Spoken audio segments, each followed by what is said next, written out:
Chapter 1857. Looking at Gasper, who was timidly hiding behind Junai and did not even dare to look him in the eye, Noah found it hard to believe that this guy would have such a foul artifact, and that he was a vampire that lived on blood.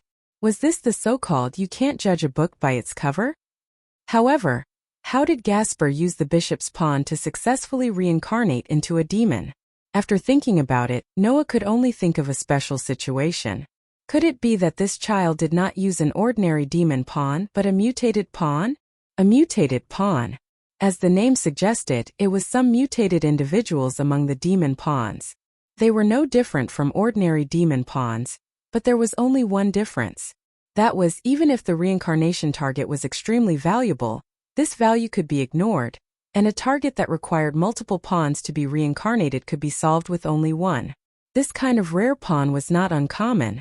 Among the superior demons who could have their own kin and pawns, the probability of them appearing was about 1 in 10. This Gasper was probably reincarnated using a mutated demon pawn. Right? That's right, I have a mutated bishop pawn in my hand, and Gasper used that pawn to reincarnate. Leah's confirmed Noah's guess.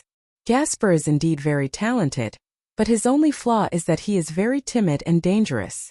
Dangerous? Noah blinked. How do you say that? Simply put, Gasper could not control his artifact. Junai helped Leah's explain. Gasper has a very powerful potential. Even if he does nothing, his strength is increasing every day, but he is completely unable to control it freely. Lord Syzax thinks that this is very dangerous, and the higher-ups of the demon's side also think that if Gasper is left alone, his ability will go berserk, so Gasper has been sealed in the room before. Yudu continued Junai's words. However, recently the minister's evaluation has risen a lot, and the higher-ups think that the current minister may be able to control Gasper, so they let the minister unseal Gasper. In that case, Leah's did say before that she already had a bishop. Now it seemed that the bishop was Gasper, and the reason why he had not appeared all this time was because he did not control his power well and was sealed. Now, as Leah's grew and her rating rose, the title of bishop was finally unsealed. Thanks to everyone's help, Gasper can now more or less control his artifact. At least he can ensure that he will not unconsciously activate his ability in his daily life. Leah's Gasper's head. All that's left is to wait for Gasper to be able to activate his power and use his abilities on his own in battle. Yes. Gasper shrunk his neck, but he mustered up his courage. I'll work. The Gasper's people side of side suddenly sighed. The corner of Noah's lips curled up as he looked at Leah's and the other Jamanli's kin. In the demon world, as long as one was a superior demon, one could obtain a demon pawn, become a king, and obtain a family. Among these pawns, excluding the king, the remaining ones were a queen, 2 rooks, 2 bishops, 2 knights, and 8 pawns. And the Gasper's people gathered in front of Noah all had their own pawns. King Leah's Gasper. Queen Himajima Junai. Rook Toshiro Bayan. Rook Los Valles. Bishop Rebel Phoenix. Bishop Gasper. Knight Genova. Knight Kiba Yuto. Pawn x4 Wisteria Irina. Pawn x4 Aisha Aljet. At this point, Leah's demon pawns were all used up, and all her family members were gathered. This also proved that Leah's truly had the ability to take charge, and was no longer the little princess of the Gasper family. Next, in the battle against the disaster squad, the Gasper's people should be able to shine, right? At least Noah, with his superb senses, could feel it very clearly. With Leah's in the lead, whether it was Junai, Kitten, Labelle, Genova, Irina, Aisha, or Yuto, the aura of the group was much stronger than before. Come to think of it, in this month of continuous fighting against the disaster squad terrorists, these people's strength should have been sufficiently improved, right? Moreover, Los Valles and Gasper's aura were also extraordinary. Although Gasper's aura was still very unstable, and he had not completely controlled his divine artifact, among the Gasper's people, she was probably the one with the most potential and talent. Therefore, the future of the Gasper's people could still be slightly looked forward to. Just as Noah was thinking about this, Kitten suddenly said, "By the way, Gasper is not a girl, but a boy who likes to dress up. Teacher, don't get it wrong." When this sentence jumped out of Kitten's mouth and into Noah's ears, Noah was completely stunned. Looking at Gasper, who was as cute as a doll and timid like a small animal hiding behind Leah's and Junai, With a pair of watery eyes that looked as if tears would fall out at any time, Noah's heart was in turmoil. "Teacher." Aisha noticed Noah's strange behavior and asked curiously, "What's wrong with you?" "No, nothing." The corner of Noah's mouth twitched, and he looked up at the sky. "I just feel like the world is playing a joke on me." "No, it's playing a joke on everyone." "A joke?" "Yes. A very overboard joke." Noah's return made the hearts of the Gaspers people, who were originally tired of dealing with the attacks of the disaster squad, as if a clear spring had been injected into their hearts, and all the pressure disappeared. With Noah the Godslayer, no matter what the disaster squad did, it would be impossible for them to succeed in the end, right? Leah's and the others had been very worried that if they were defeated by the disaster squad, the school and the town would be occupied by the disaster squad and become a stronghold. By then, the safety of the people in the town would be almost guaranteed if they were dominated by a group of terrorists. Now, with Noah's presence, this worry could be swept away. This was undoubtedly a stimulant, and the Gaspers people no longer had any worries. Hence, Lias quickly informed Song Na of the matter, which left her pleasantly surprised. It was only then that Noah learned that apart from the Gaspers people, the Cedes people who belonged to Cana were also dealing with the terrorist attacks of the disaster squad. During this period, the attacks on the town had been fought by the Gaspers people and the Cedes people. So, like the Gaspers people, the Cedes people were also accumulating fatigue and pressure, and could finally breathe a sigh of relief now. As she was still dealing with the aftermath of the attack outside, Cana could not return to the school to greet Noah, so she let Lias be her representative to greet him first before paying a visit and greeting him personally. Since Song Na, who was known as an ice beauty, was so respectful towards Noah, it could be imagined that Song Na still held reverence and gratitude towards him in her heart. As for Noah, he stayed in the infirmary as usual when he had nothing to do. After learning of Noah's return, there was quite a commotion in Chariot King Academy. After all, Noah was quite famous among the girls in Chariot King Academy. However, Noah had no time to pay attention to those infatuated girls. That was because Noah needed to start making preparations. What was he going to do? A divine artifact maker. Athena's suggestion must be put on the agenda. Chapter 1858. Although Noah had returned to the Chariot King Academy, he did not help Leah and Cana to repel the enemies. To Noah they might be terrorists that he could easily get rid of, but to Leah and Cana, or to be more precise the Jamanli's kin and Cedes kin, it was a battle that they could use to improve themselves. That was why Noah did not help Leah and Cana to deal with the terrorists. He only stayed in the academy. Unless there was an enemy that Leah and Cana could not deal with, Noah did not plan to intervene. Under such circumstances, the Jamanli's kin were still living a rather lively life, while Noah was living a rather leisurely life. He had been living a leisurely life for an entire week. Of course, it was not that Noah did not do anything. In order to create an artificial divine artifact, Noah had asked Sizax and Athathiel to help him gather the materials. However, the one who created the divine artifact was not Noah, but Athena. Although Noah had the method to create artificial divine artifacts, it did not mean that Noah could create them himself. If having a recipe could make delicious food, why would a 5-star chef be needed? It was the same logic. Having the information to create divine artifacts did not mean that Noah could create artificial divine artifacts. Therefore, Noah could not create artificial divine artifacts. But Athena was different. "It's done." In one of the rooms in the apartment, Athena came to Noah and looked straight at Noah. "Your artificial divine artifact."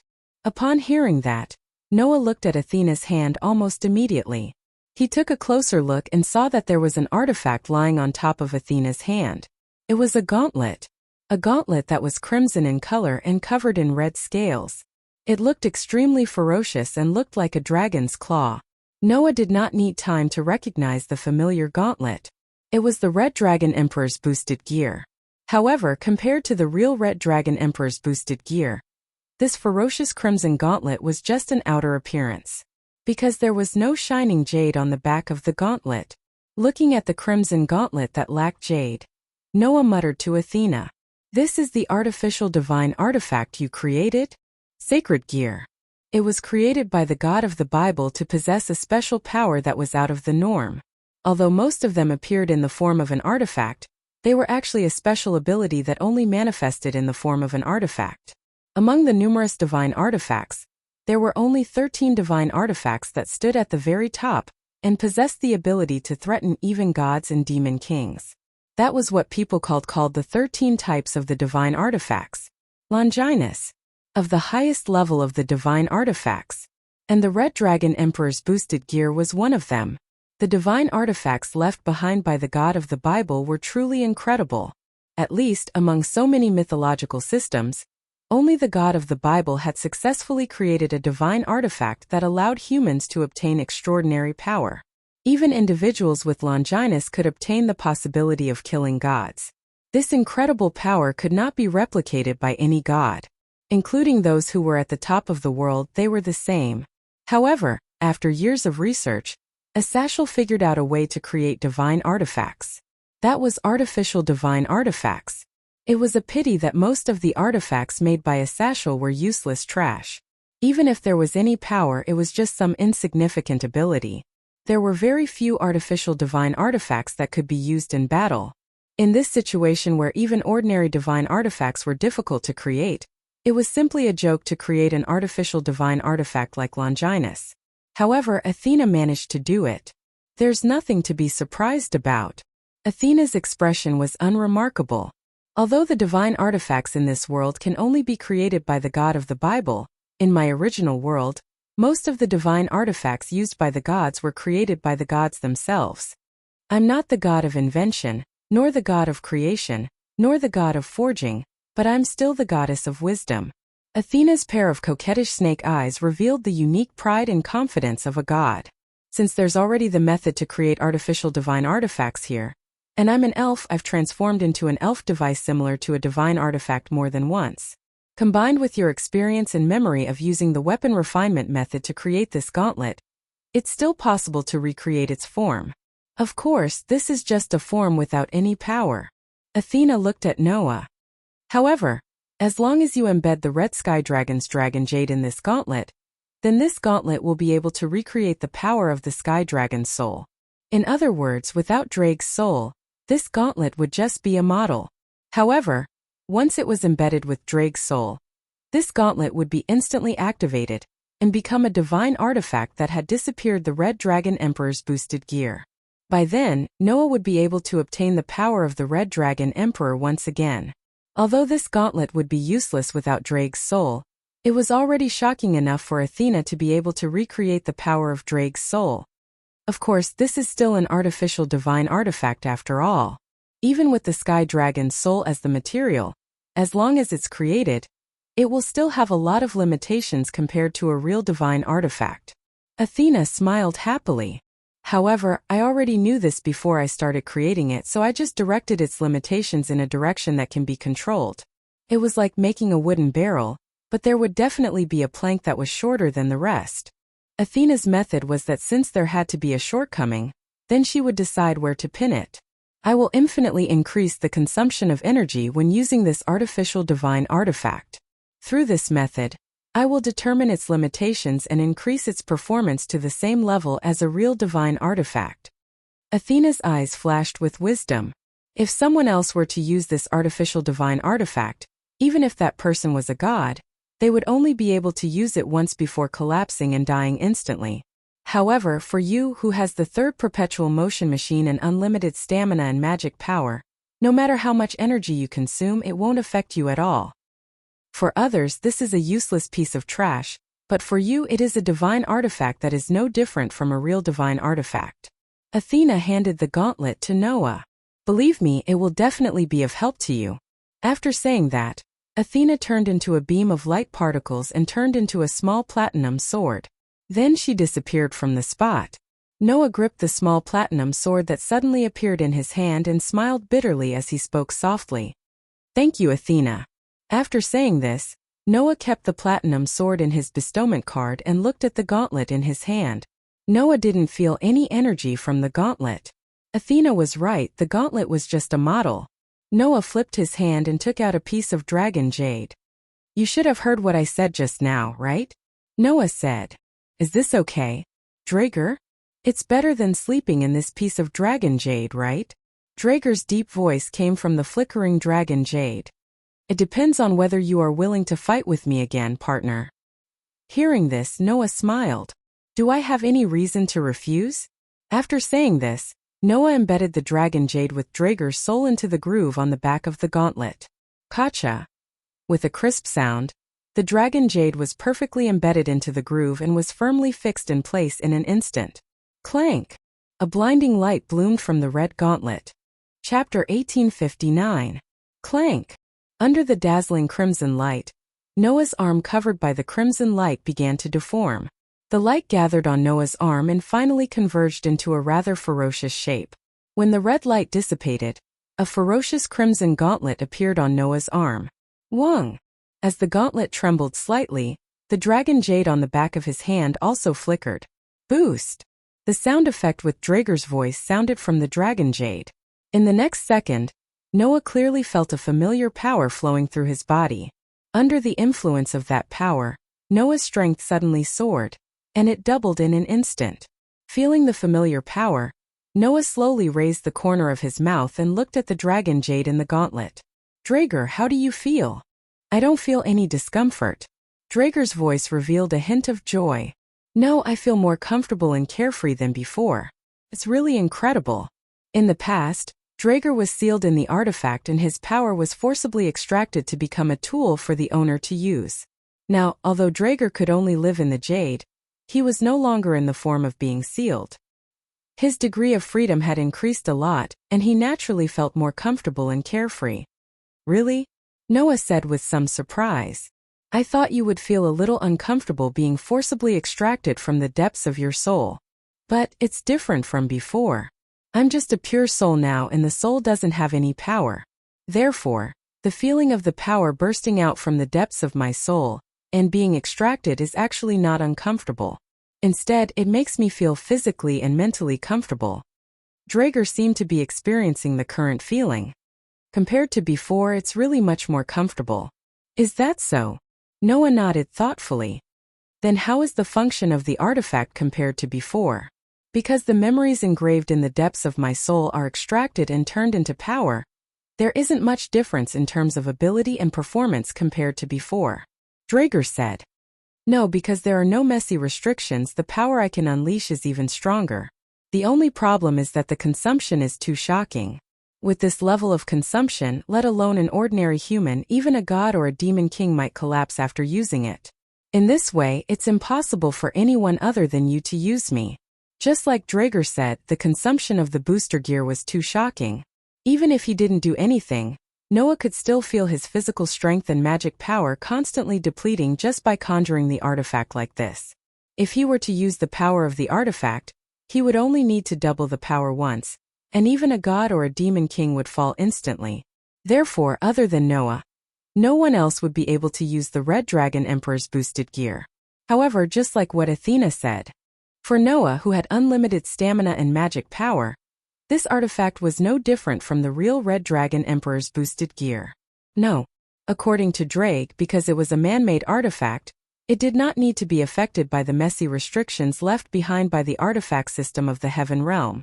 The power that this Red Dragon Emperor's boosted gear could unleash was undoubtedly stronger. You can use the booster gear once every 10 seconds. This aspect hasn't changed much, but there is a time limit to fighting in the booster gear state. If you could only fight for 1 minute in the booster gear state before, now you can fight for 10 minutes. Draeger's report kept coming. It's the same for transferring power. If you could only use it for 1 minute in the past, now you can still use it for 10 minutes. There are fewer restrictions in terms of time, so the practicality is undoubtedly higher. What about the booster gear? Noah asked. Can the booster gear be used as usual? It can be used, but the consumption is definitely enough to make an eternal god die instantly. It's too scary, but it has no effect on you. I really don't know what to say. Draeger's voice became heavy. In addition, other than the booster gear, it seems like the Tyrannosaurus Rex can also use it. The Tyrannosaurus Rex can be used. Noah was startled at first, but then he was pleasantly surprised. Booster gear balance breaker. Just by looking at the translation, one could understand what it meant.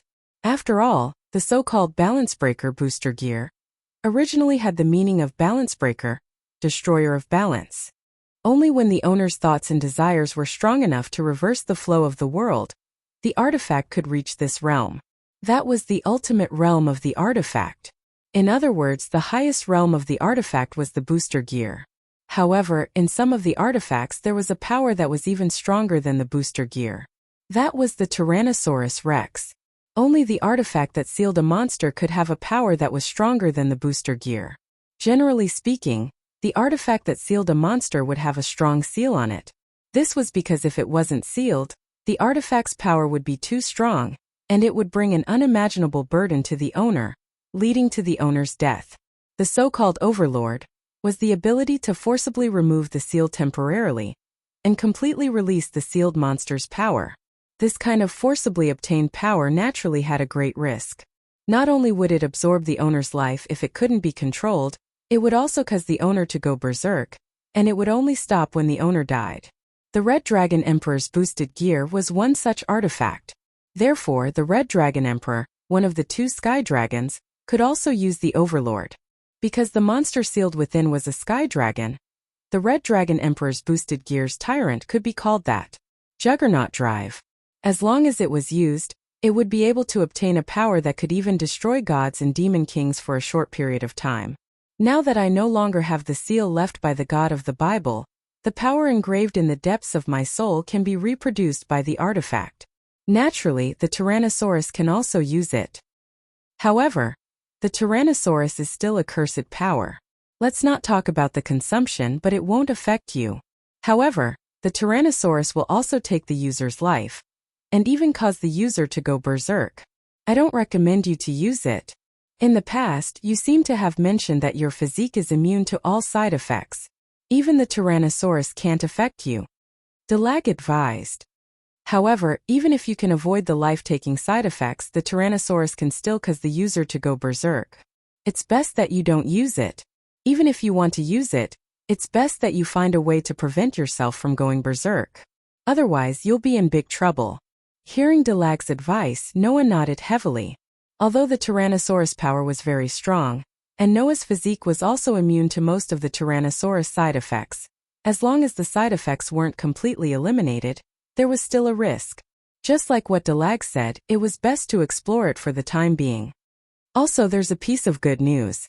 Delag laughed. Apart from multiplication and transfer, the gauntlet has awakened a third ability, partner. A third ability? Noah was stunned. The gauntlet has a third ability apart from multiplication and transfer? Noah had never heard of such a thing before. That's right. That's something that has never happened since ancient times. Delag said.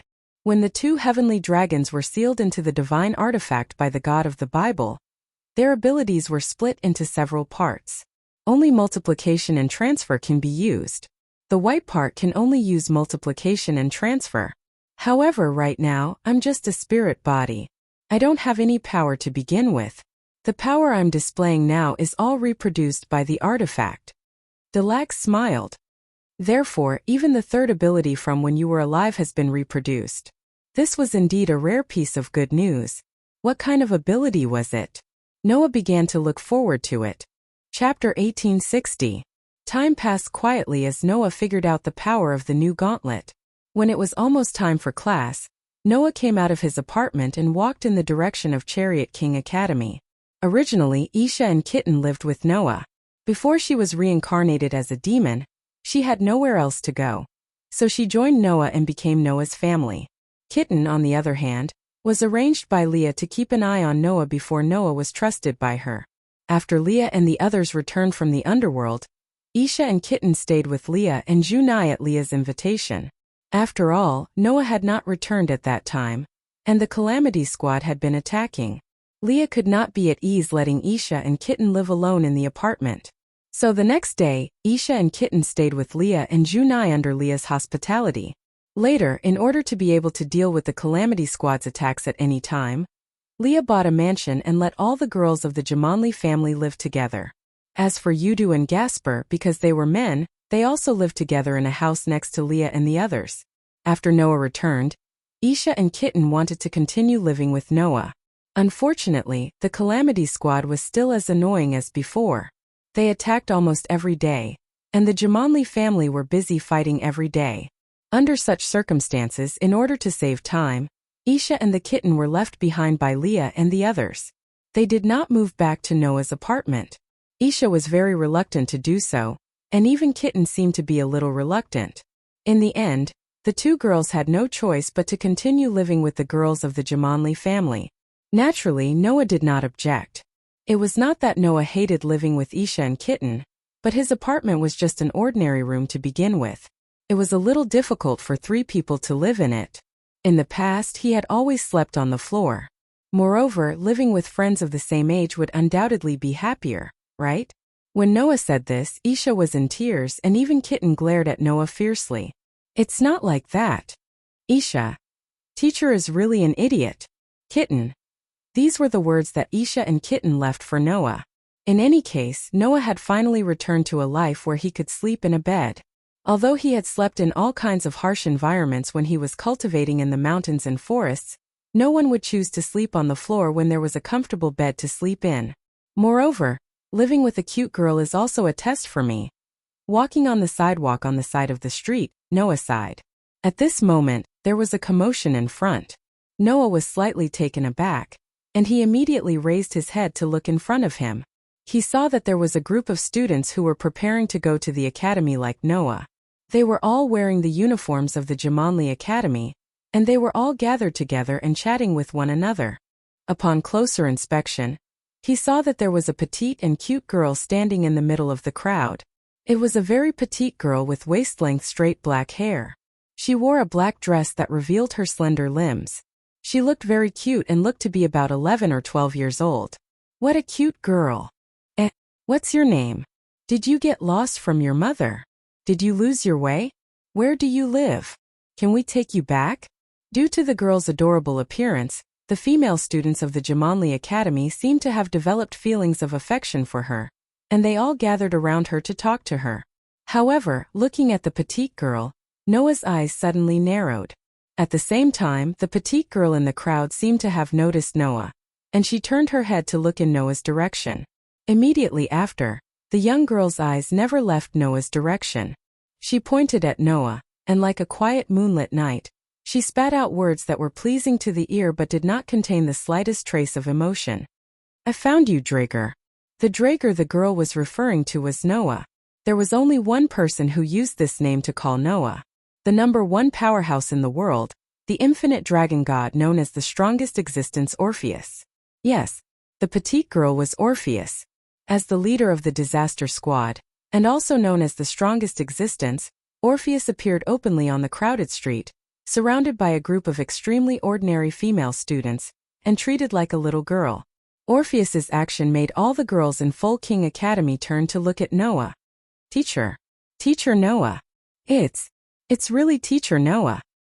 Ah, Teacher Noah. Teacher.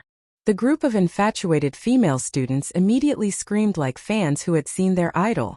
That passionate look not only made the people around the street look at Noah strangely, but even Orpheus was stunned. He tilted his head, and had a puzzled look on his face. Noah finally reacted. Looking at the confused Orpheus, he took a deep breath, suppressed the confusion and shock in his heart, and walked forward. Teacher. Teacher is coming. He's coming. The female students of Chariot King Academy blushed. Noah was not in the mood to complain, and said to the surrounding students, Sorry, I'm sorry. This is a child I know, just leave her to me. You can all go to school. Yes, teacher. The group of students immediately nodded their heads. Then they screamed excitedly as they left. It seemed like being able to talk to Noah made these infatuated female students very excited. After a while, the bustling streets returned to normal. Only Noah and Orpheus were left facing each other, looking at each other.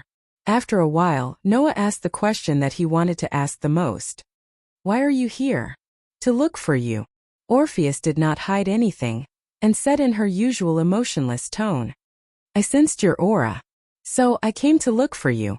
Although Orpheus did not say this out loud, Noah could feel it.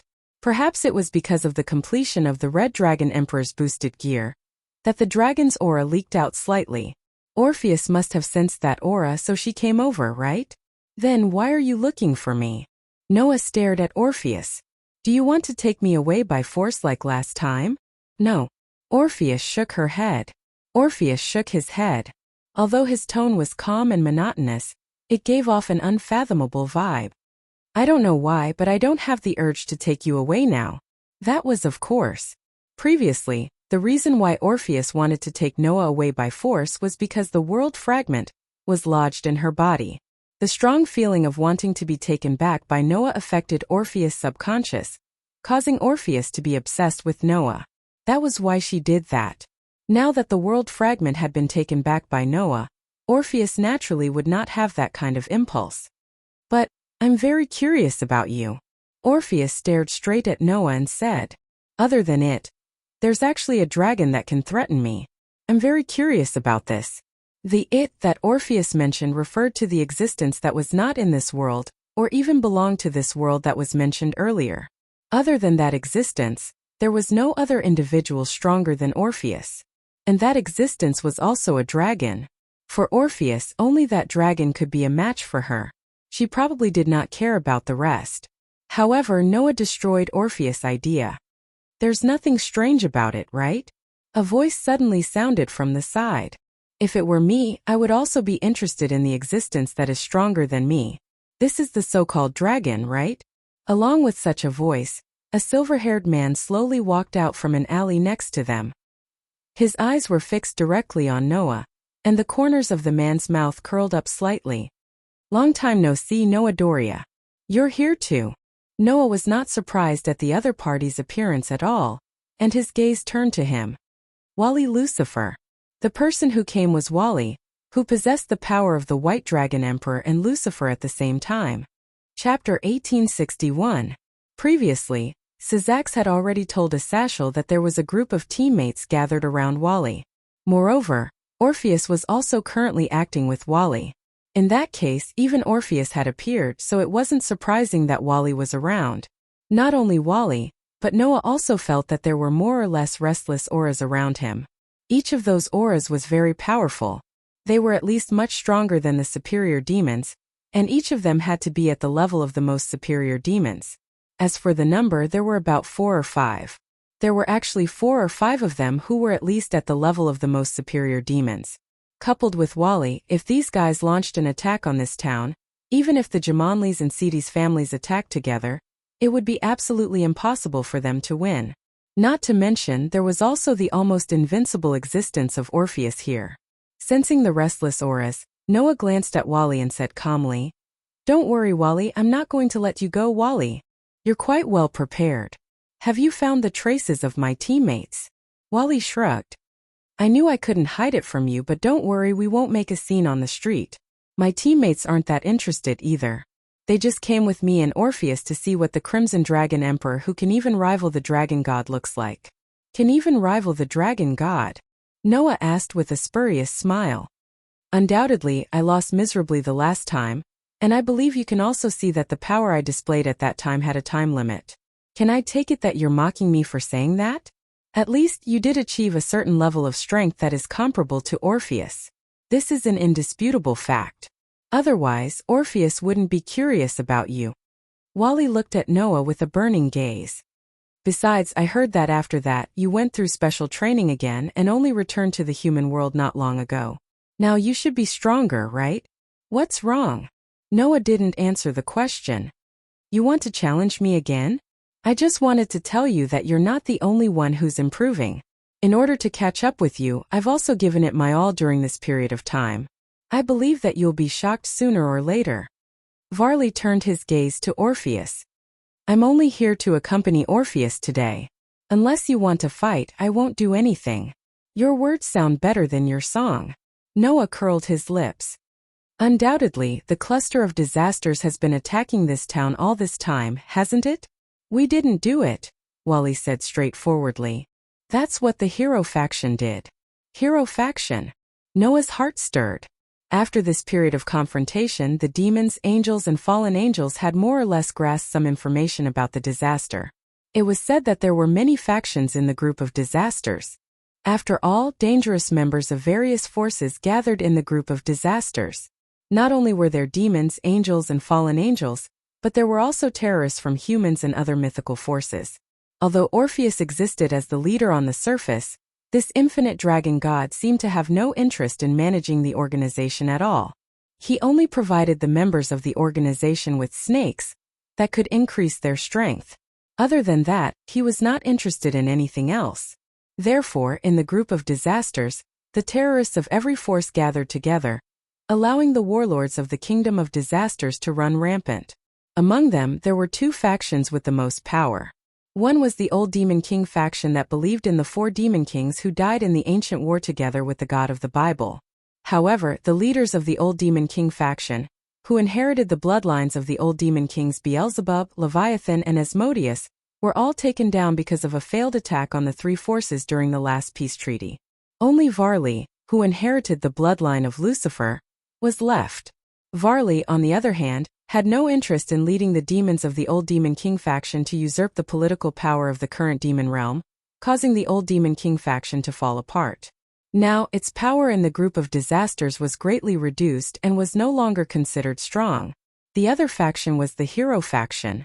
Just like the Old Demon King faction that gathered the demons who believed in the Old Demon King, the so-called Hero faction referred to the faction that gathered the descendants of the former heroes and brave people.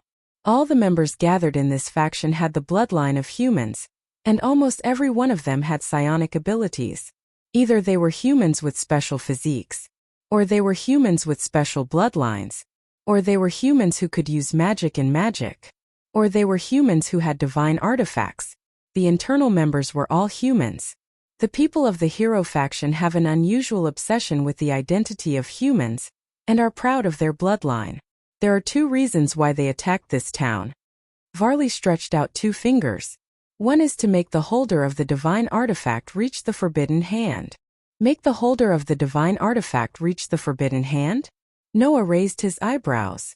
They can reach the forbidden hand by attacking a town? This is the first time I've heard of such a thing.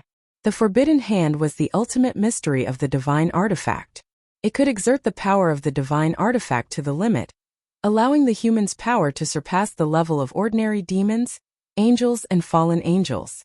Every divine artifact had its own forbidden hand. But to reach the forbidden hand, it was not so simple. If the holder of the divine artifact's heart and feelings did not reach a certain degree of drastic change, to the extent that even the flow of the world changed, then it was impossible to reach the forbidden hand. It was said that among all the holders of the divine artifact, less than 1% of them could reach the forbidden hand. In this way, how could the forbidden hand be achieved so easily? Naturally, the forbidden hand isn't something that can be achieved easily. That's why the Hero faction used very extreme methods. As a member of the same organization, I won't reveal the specifics to you. However, Asashel should be almost done with his investigation. You can ask him yourself. Wally retracted a finger. I'll tell you the second reason why the people of the Hero faction attacked this town. That is to lure you out. Lure me out? Noah finally showed a surprised expression. The goal is me? That's right. Varley nodded. As I said, the people of the Hero faction are very obsessed with the identity of human, and they are very proud of their own bloodline. Because from ancient times to the present, those who can defeat the Demon King, demons, and magical beasts have always been heroes and brave, so only humans are gathered in their faction. With that said, Varley stared at Noah closely. Under such circumstances, if there is a human who can do such a shocking thing as killing a god, do you think that those guys will not be interested in you? Noah slowly narrowed his eyes. You should have a little self-awareness. The Lord God of the Northern mythology system can come for you. The dragon god Orpheus, who is known as the infinite dragon god, can come for you. I can come for you, so others will also come for you. You have long been in existence that no one can ignore, Varley said. I just want to tell you that the people of the Hero faction have been eyeing you. If you don't pay attention, you may capsize in the gutter. Noah was silent. After a while, Noah asked, Why are you telling me these things? This is just a deal. Varley pointed to Orpheus, who had been staring at Noah. You also saw that Orpheus is very interested in you. It seems that he doesn't plan to go with me. In that case, let Orpheus stay by your side. Let Orpheus stay by my side. Noah couldn't help but be surprised. Are you kidding? Or do you want to stop it? Varley said indifferently. Then you have to fight with Orpheus here. Does that not matter? Noah's brows furrowed deeply at once. Don't worry, Orpheus has no desire to fight with you. Otherwise he wouldn't have come to see you like this. Varley suddenly smiled. I hope you can get along well with the dragon god, my biggest enemy. Leaving this sentence, Varley turned around and walked into the alley, completely disappearing into the shadows. At the same time, the powerful auras around him also disappeared. Only Noah and Orpheus were left there. They looked at each other, and both of them remained silent. They were speechless. Things began to develop in a wonderful direction. Chapter 1862. In a cold drink shop not far from Colt King Academy, Noah and Orpheus were sitting opposite each other. On the table, Noah had a cold drink in front of him, while Orpheus had a plate of ice cream in front of him. Holding a spoon in his hand, Orpheus stared at the ice cream in front of him in disbelief. Looking at Orpheus like that, Noah bit the straw of the cold drink in boredom and felt helpless. It had been 2 hours since Wally left. In these 2 hours, Noah had tried to shake Orpheus off and go straight to the academy. In the end, just as Wally said, Orpheus did not seem to want to go back, and kept following Noah. When Noah walked, Orpheus would walk with him. When Noah stopped, Orpheus would stop with him. When Noah bought something to eat at a roadside stall, Orpheus also took the food and ate without paying. Noah hurriedly went back to apologize to the roadside stall owner and paid for it. Only then did Orpheus calm down. Even when Noah went to the washroom, Orpheus would follow him in quietly. Some of the men in the washroom did not even have time to zip up their pants before they rolled out of the washroom in a panic. To be honest, these 2 hours were undoubtedly the most difficult 2 hours for Noah. Moreover, Noah believed that if he went into Colt King Academy like that, Orpheus would definitely follow him in as if nothing had happened. After all, Orpheus was the leader of Calamity, the leader of the terrorists who were enemies of various mythical factions. If such a figure walked into Colt King Academy, which was run by demons, there would definitely be chaos. Not to mention Lia's and Song, even the 4 demon kings might bring a large army over. By then the trouble would be huge. Noah had no choice but to make a phone call and ask Leah to apply for a day off for him. He then brought Orpheus to the cold drink shop. After all, he could not fight with Orpheus, could he? It was not that Noah could not win against Orpheus, but it would be a disaster if he fought with the most powerful dragon god on the streets. If something went wrong, not to mention this town, even the entire island might sink into the sea because of the battle between Noah and Orpheus. So what else could Noah do? He could only let this annoying dragon god go, right? Just as Noah was feeling extremely helpless, Orpheus, who had been staring at the ice cream in front of him, finally looked up at Noah and asked, "What is this?" "Ice cream," Noah said in annoyance. "Have you never eaten it before?" "No," Orpheus answered very simply. "I didn't know there was such food." Such a straightforward answer made Noah choke. No way. Not even of ice? Hasn't Orpheus lived for a long time? He had lived for so long, but he had never eaten an ice cream before? How exactly did this dragon god live in the past? Thinking of this, Noah sighed. "Then let's try it." Hearing this, Orpheus nodded, then stretched out his hand and was about to grab it. Wait. Noah quickly stopped him. "Do you want to grab it with your hands and eat it directly?"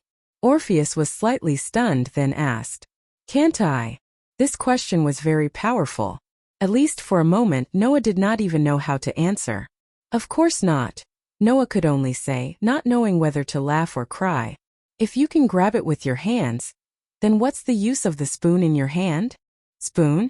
Orpheus was stunned again, then he remembered something, raised his small hand as if he was holding some kind of weapon, and showed the spoon in front of Noah. "Are you referring to this?" "No way. Could it be that this dragon god did not even know how to use a spoon? Even if he did not need to eat, he should at least learn some common sense of the human world, right?" Originally, when he first met Orpheus, this petite girl only gave Noah the impression that she was unfathomable and incomparably powerful. However, now this impression was crumbling bit by bit. "I understand." Noah sighed again and took the spoon in Orpheus' hand. "Let me feed you." After saying that, Noah scooped a spoonful of ice cream with the spoon and put it in front of Orpheus. "Come, open your mouth." Orpheus opened his mouth very obediently and sucked on the ice cream that Noah put in his mouth, then widened his eyes. Gulp! Following this sound, the ice cream was swallowed directly into Orpheus' stomach. In the next second, Orpheus made a comment. "Cool, icy, so comfortable." At this point, Noah was no longer surprised. Instead, he laughed out loud, not knowing whether to laugh or cry. It turned out that the most powerful dragon god, who was feared by countless gods, was actually such an innocent child who didn't know anything about the world. The children that he had taken care of in the past were much more mature than Orpheus, right? How did such a child become the leader of the disaster squad and commit all kinds of crimes? Unknowingly, Noah had already treated Orpheus as a child. Therefore, Noah looked at Orpheus and asked, "Hey Orpheus, why did you form the disaster squad?" When such a question came out of Noah's mouth, Orpheus gave an answer that surprised Noah. "I didn't form the disaster squad," Orpheus said. "I just gave them power." "You didn't form it?" Noah was stunned. "Then why did you become a member of the disaster squad?" This question made Orpheus fall silent. After a while, Orpheus spoke softly. "In order to obtain the eternal silence, I had to defeat the real red dragon god emperor." The real red dragon god emperor. Noah's eyes suddenly focused. The real red dragon god emperor. That was a giant dragon known as the Great Red. It was also the red dragon recorded in the Bible of Revelation. It was an existence known as the true dragon. Previously, it had been mentioned that it was not in this world, or even belonged to this world.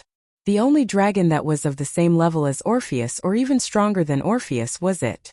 It was said that the red dragon god emperor was born in an illusory fantasy, lived in the gap between dimensions, and continued to fly there forever.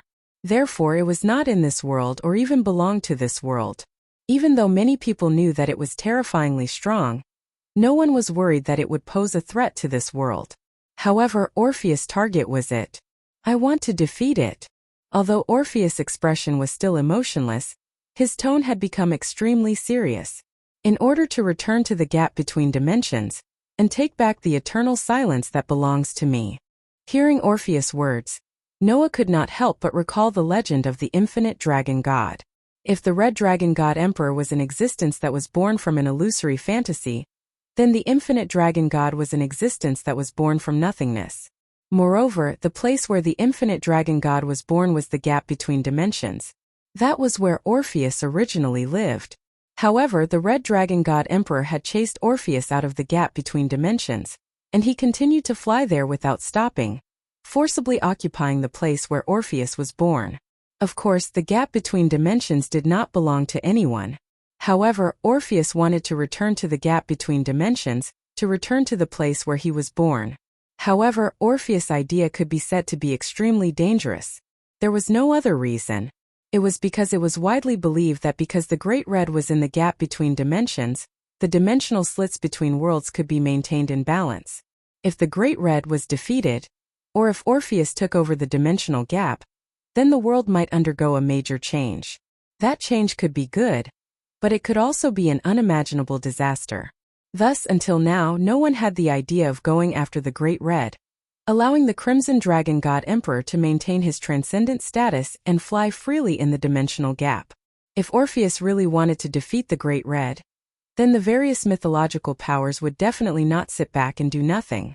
Therefore, as long as Orpheus did not change his mind, he would have to be the enemy of the world. Chapter 1863. Understanding Orpheus' true purpose. Noah's frown deepened. Although Orpheus didn't speak much, Noah still managed to infer some information from it. First of all, although Orpheus was the leader of the disaster group, it was just a symbol and didn't really mean to lead the disaster group. The dragon god had no interest in leading a force, or even launching an attack on the forces of various mythological systems. The only thing Orpheus wanted to do was to defeat the Great Red. It was just that simple. Moreover, not only was his purpose simple, but Orpheus' spirit was also very simple. He didn't know how to be flexible, nor did he know how to express his feelings. His tender and cute face had always been expressionless. He didn't even know how to make ice cream, nor did he know how to use a spoon. Although he had lived for almost an infinite amount of time, his heart was more innocent than anyone else. It was impossible for such a person to attack anyone because of some ambition. Therefore, Noah felt that Orpheus was probably being used. He was being used by those who really had ambitions and led to the birth of the terrorist organization, the Disaster Group. Let me guess. Noah looked at Orpheus, who was sitting opposite him, and said, "Did the people of the Disaster Group tell you that if you can become their leader and provide everyone with power, then they will help you defeat the Great Red?" Hearing Noah's words, Orpheus nodded quietly. Seeing this, Noah secretly smiled bitterly in his heart. This dragon god, isn't he too naive? Putting aside the fact that even the dragon god Orpheus, who was known as the strongest in the world and whose power could be said to be limitless, was unable to defeat the Great Red, how could a force formed by terrorists possibly defeat the Great Red? Even if the Disaster Group really had a way to defeat the Great Red, it would be hard to say whether they would succeed or not. In the end, Orpheus believed others just because of a sentence without any evidence, and became someone else's power extractor and a target to be used. If this wasn't naivety, what was? Moreover, the people of the Disaster Group definitely didn't want to defeat the Great Red more than anyone else. This force gathered a large number of terrorists who wanted to achieve all kinds of ambitions in this world. Once the Great Red was defeated, the world would really change because of it. Then, all kinds of ambitions they wanted to achieve in this world would most likely be destroyed. In this case, even if some of the terrorists really wanted to defeat the Great Red, Noah believed that in the Disaster Group, more people didn't want to attack the Great Red. In this case, how could the Disaster Group help Orpheus defeat the Great Red?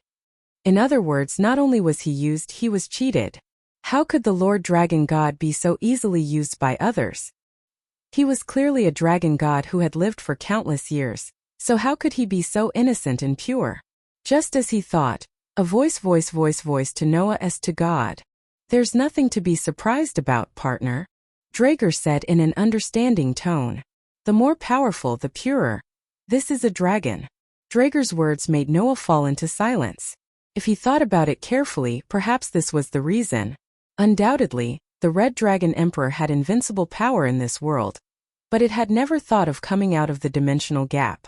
It had always been flying in the dimensional gap. Undoubtedly, Drager and Arubian, who had the title of the two heavenly dragons, had strength that could be ranked in the top 10 of the world's top powerhouses. However, when the three major forces were fighting on the battlefield, they completely disregarded the consequences. In the end, their bodies were destroyed, and their souls were sealed. They couldn't be considered rational at all. Even so, Drager and Arubian still used the owner of their own divine artifact as a medium, and continued to fight for many years.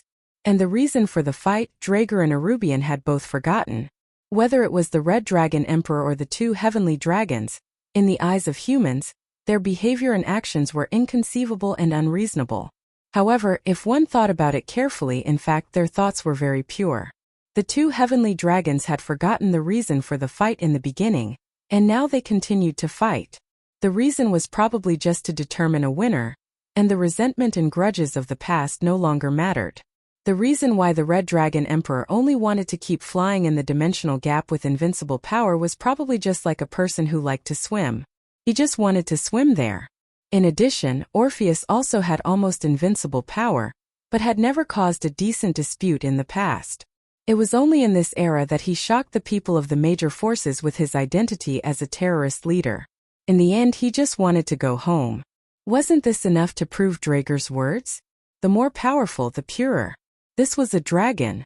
Looking at how Orpheus stared at the ice cream in front of him like a child who had found a fun toy, Noah had reason to believe that Orpheus didn't even understand what kind of people he had provided power to, and how many troubles and tragedies those people had caused. The more powerful the dragon, the purer it is? Athena's voice sounded in Noah's heart. The dragons in this world are really interesting. Obviously, the dragons in this world finally began to arouse the interest of Gaia, who was the incarnation of the dragon snake in the past. "Master, what do you want to do with the dragon god?" Even Aster couldn't help but ask. "Do you want to keep her by your side?" Hearing this, Noah didn't answer. He just looked at Orpheus, and after a while he nodded. "Since Orpheus doesn't plan to leave, I won't let her go." "That's right. Don't let Orpheus go." In this way, without a leader, the group of disasters might be completely chaotic. Moreover, Noah didn't want to see this pure dragon god continue to be used by those with all kinds of ambitions. So, hey Orpheus, Noah said to Orpheus. Do you want to come to my place? Orpheus was stunned. Due to the fact that he had applied for leave, Noah didn't go to school anymore. Instead, he went straight back to his apartment. Of course, Orpheus also followed Noah. Under Noah's invitation, Orpheus entered Noah's apartment, but he didn't look around like a curious child.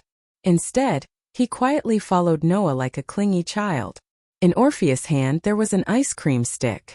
Orpheus seemed to like the ice cream. He silently licked it while walking into the room. After Noah sat down, he went straight to the corner of the room and sat down. From the beginning to the end, Orpheus didn't say anything. He just followed Noah. Moreover, Orpheus' gaze never left Noah. No one knew what he was thinking. He just kept looking at Noah, making Noah feel a little uncomfortable. At that moment, Noah could only sigh helplessly. He picked up his cell phone and dialed a number. Not long after, the phone was picked up. "I didn't expect you to really call me."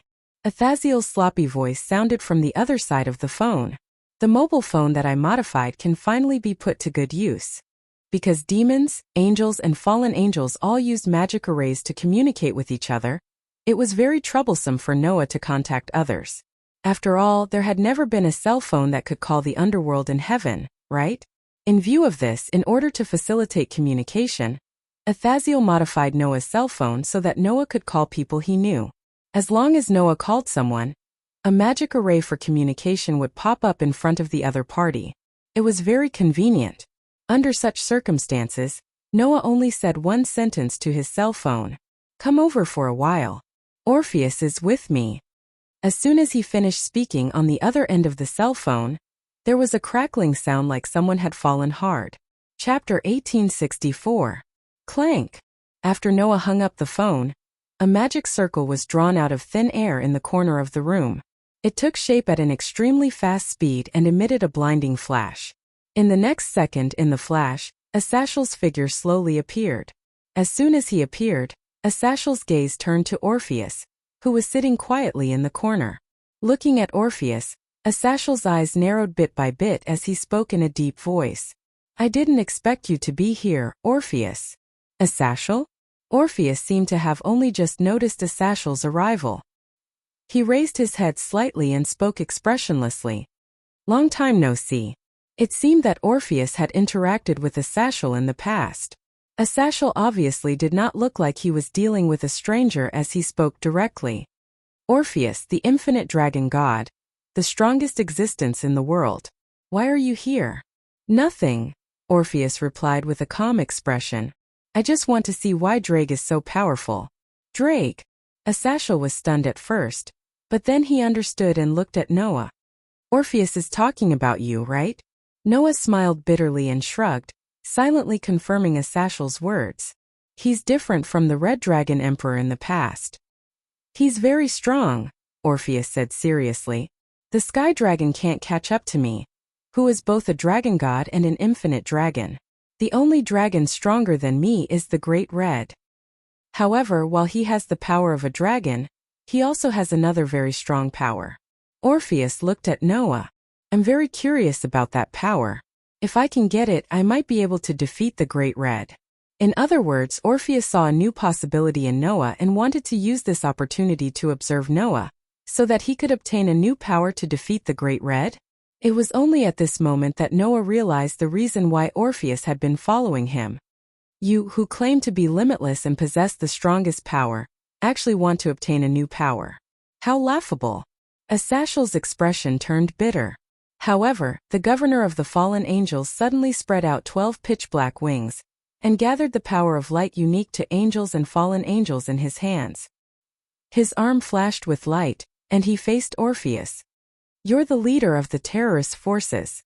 Do you think I'll just watch you get a new power and wander around our territory? Does Asashel want to fight me?" Orpheus' expression didn't change at all. Even his voice didn't seem to have any energy as he shook his head. "No, Athaziel can't defeat me." "How direct." Asashel laughed bitterly. "However, no one can refute it.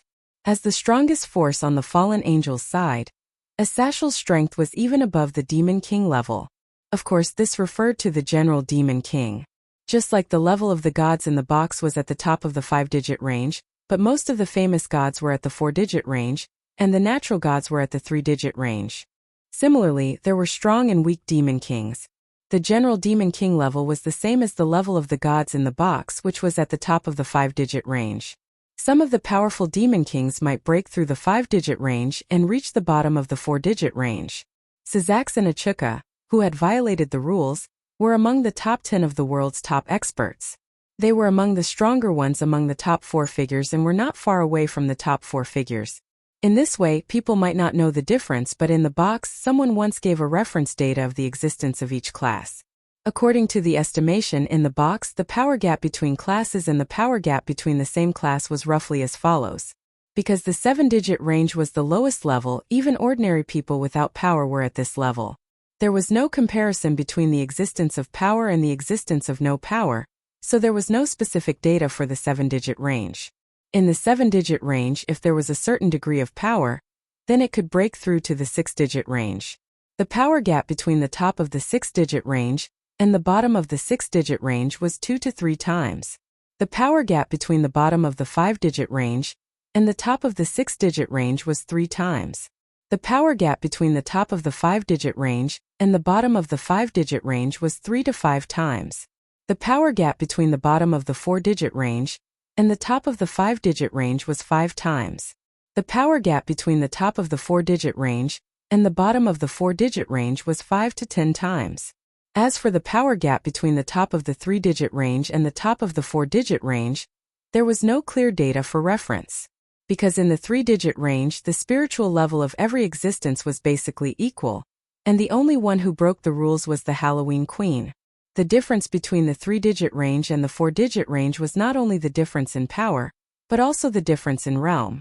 After all, the 3-digit range was basically the strongest. Every existence had the ability to bestow gifts on others, control authority, and possess all the abilities in their own universe. Therefore, the 3-digit range was also known as omniscient and omnipotent. Compared with the 4-digit range, it was almost like heaven and earth, and there was no point in comparing. Even the 3-digit range was like this, let alone the 2-digit range. And the 1-digit range was already the embodiment of the law. Not to mention comparison, it was not even determined whether it existed or not. Of course, there was only a comparison of power here, and the situation was different when it came to a real battle. For example, if there was an existence at the bottom of the 4-digit range with the ability to use water, and encountered an existence at the top of the 4-digit range with the ability to use fire, even if there was a difference of 5 to 10 times in strength, under the restraint of the ability, the gap in the real battle would not be that big. Another example was the existence of curses, poisonous gas, weakening, and other abilities. Even if they encountered an opponent who was much stronger than them, they could still have the advantage. Moreover, there were also people like Maxwell, who was far weaker than Noah in strength, but in the end they relied on their powerful immortal body to entangle Noah for so long. Therefore, the power gap was the power gap, and in a real battle it was definitely not possible to only look at the superficial gap.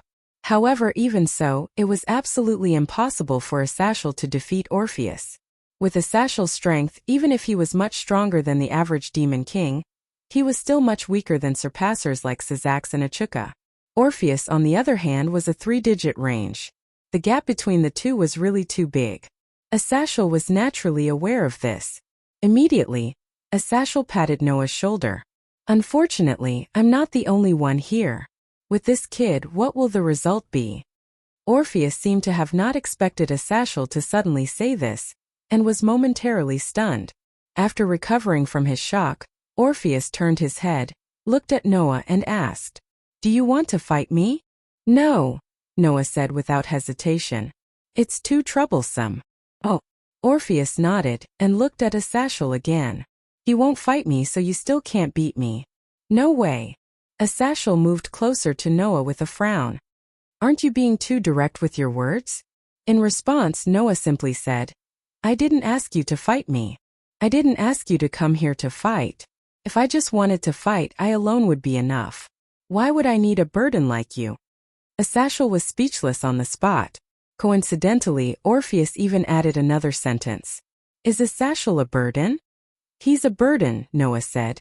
If the two of us fight, do you think a satchel can intervene? Orpheus thought for a moment, and then shook his head. Right. Noah shrugged. Since he can't intervene, what is he if not a burden? I see. Orpheus nodded. A satchel is a burden, I'll remember that. Don't call me a burden. No matter what, I'm still the governor of the fallen angels. I'm not weak at all. It's just that the two of you are breaking the rules. A satchel couldn't take it anymore and shouted. Is that my fault? Bastard. After saying that, a satchel sat in front of Noah and stared at him. And then? What do you want from me? I want to discuss something with you. Noah finally got to the point. Ask all the factions to withdraw the arrest warrant for Orpheus. Chapter 1865. Have all the forces withdraw the arrest warrant for Orpheus. When this sentence came out of Noah's mouth and echoed in the surroundings, the atmosphere of the entire room changed. Asashel's expression became dignified. He frowned and looked straight at Noah. Why? Nothing. Noah met Asashel's gaze. It's just that I found that Orpheus is not as dangerous as we thought. I can stop her from acting with the disaster squad. In this way, there is no need to continue to arrest Orpheus, right? You have a way to stop Orpheus from acting with the disaster squad. Asashel's eyes lit up and he quickly asked. Really? There is no need to lie to you, Noah said. Just leave Orpheus to me. I will be responsible for looking after her. If anything happens, I will bear the responsibility. Since you've put it this way, there shouldn't be a problem. Asashel glanced at Orpheus, then smiled bitterly again. But, Noah, if you want to withdraw the arrest warrant for Orpheus, I don't think it will be that easy. Oh. Noah's expression did not change. Why? You're asking the obvious. Asashel sighed. Even if you can guarantee that the criminal will not commit any crimes in the future, can you write off the crimes he committed before? That was right. Even if it was guaranteed that Orpheus would not participate in the activities of the disaster squad in the future, the fact that this infinite dragon god was the leader of the disaster squad in the past could not be ignored. Orpheus herself may not have done anything, but she had given her snake to various terrorists in the disaster squad. As a result, these terrorists had greatly increased their strength and brought harm to various mythical forces. Now the terrorists of the disaster squad were still active. Just like this town had been attacked by the heroes of the disaster squad, the rest of the mythical forces were also attacked by the terrorists of the disaster squad. Under such circumstances, the number of casualties increased day by day. If Orpheus had not lent out the snake, even if the terrorists had launched an attack, their strength would not have increased, and the damage would have been much lower. Therefore, Orpheus could be said to be the indirect culprit. At the very least, that was what the other mythological forces were thinking. Orpheus is the infinite dragon god. He is extremely powerful. Almost no mythical powers would want to make an enemy out of him, Asashel said solemnly. If it was just one mythical organization, they might have chosen to swallow the bitter pill because of Orpheus' power and reputation. But now, in terms of dealing with the disaster, all the mythical organizations have reached an agreement. All the mythical organizations have joined forces. If they don't even dare to cause trouble for one person, everyone will feel embarrassed. In addition, Orpheus' limitless power is also something that all the mythical organizations are interested in. There are many gods and Buddhas who have their eyes on Orpheus. Maybe many gods and Buddhas will use their official position for personal gain and incite all the mythical organizations to deal with Orpheus together. Then they will benefit from it. That would work. Asashel knocked on the table. Under such circumstances, it won't be easy to revoke Orpheus' arrest warrant. I know it's not easy, but as you said, all the mythical organizations actually understand how powerful Orpheus is. Presumably, if we can prevent Orpheus from continuing to act with the disaster squad, no one would be unwilling to see this situation, Noah said calmly. Help me convey a message. Tell all the people of the mythical organizations that Orpheus is with me. I will be responsible for watching over her and making sure she doesn't act with the terrorists of the disaster squad. But if they refuse, Orpheus will return to the disaster squad. Noah curled his lips and smiled. If you don't want more deaths and injuries to your subordinates, then revoke the arrest warrant. I believe that this will be enough to make those self-righteous gods and Buddhas fear you." Asashel was speechless. "You are not negotiating at all. You are threatening me, right?" "What kind of threat is this?" Noah said with a half-smile. "I don't belong to any mythical organization. This way, I'm helping all mythical organizations eliminate a terrifying enemy. I'm even preventing the terrorists from obtaining the power of the snake that can increase their strength. I'm doing this selflessly without considering my own interests. If others don't agree, then there's no need for me to do this kind of thing that doesn't benefit me in any way, right?" In other words, Noah turned a legitimate threat into a selfless help. Asashel could only choke on his words. After a while, he gave Noah a thumbs up. "You are awesome. You can even turn a dead person into a living person. Aren't you afraid that those mythical organizations will turn against you and think that you are in cahoots with the leader of the disaster squad? Are you planning to harm all the mythical organizations?" "If they want to say that, then let them say it," Noah said faintly. "It's just that if they really attack me, then I won't be passive. Anyway, it's not my first time killing a god. Don't mess around." Asashel rolled his eyes. "I will convey your message to those mythical organizations. I believe that if the opponent is the God Slayer and the Infinite Dragon God, no matter which mythical organization it is, they won't do such a stupid thing as provoking them. Of course, they won't do it on the surface, but I can't guarantee it secretly." Asashel glanced in the direction of Orpheus. "In addition, what are you going to do with Orpheus?" "I will let her live with me."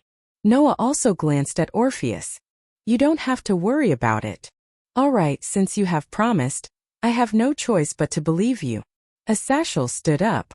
"But you have to be careful. The people from the disaster squad won't let you win Orpheus over to our side." Hearing Asashel's words, Noah suddenly smiled. "Anyway, the people from the hero faction have their eyes on me. If they want to come, then come." On the other side, in a suburb not far from Chariot King Town, two men who seemed out of place with their surroundings slowly walked over. Looking at the ordinary small town, one of the men muttered, "Is this the town where the God Slayer is? It looks like an ordinary small town. I really don't know why such a person would stay in such a place." The other man shrugged and said, "But then again, you really do care about that so-called God Slayer, Chow Chow. A human who can kill a god. As the descendant of a hero, and also a human, my curiosity has long been piqued." The man called Chow Chow smiled. "Don't you think it's a pity that such a person has been staying with a group of alien existences? Siegfried?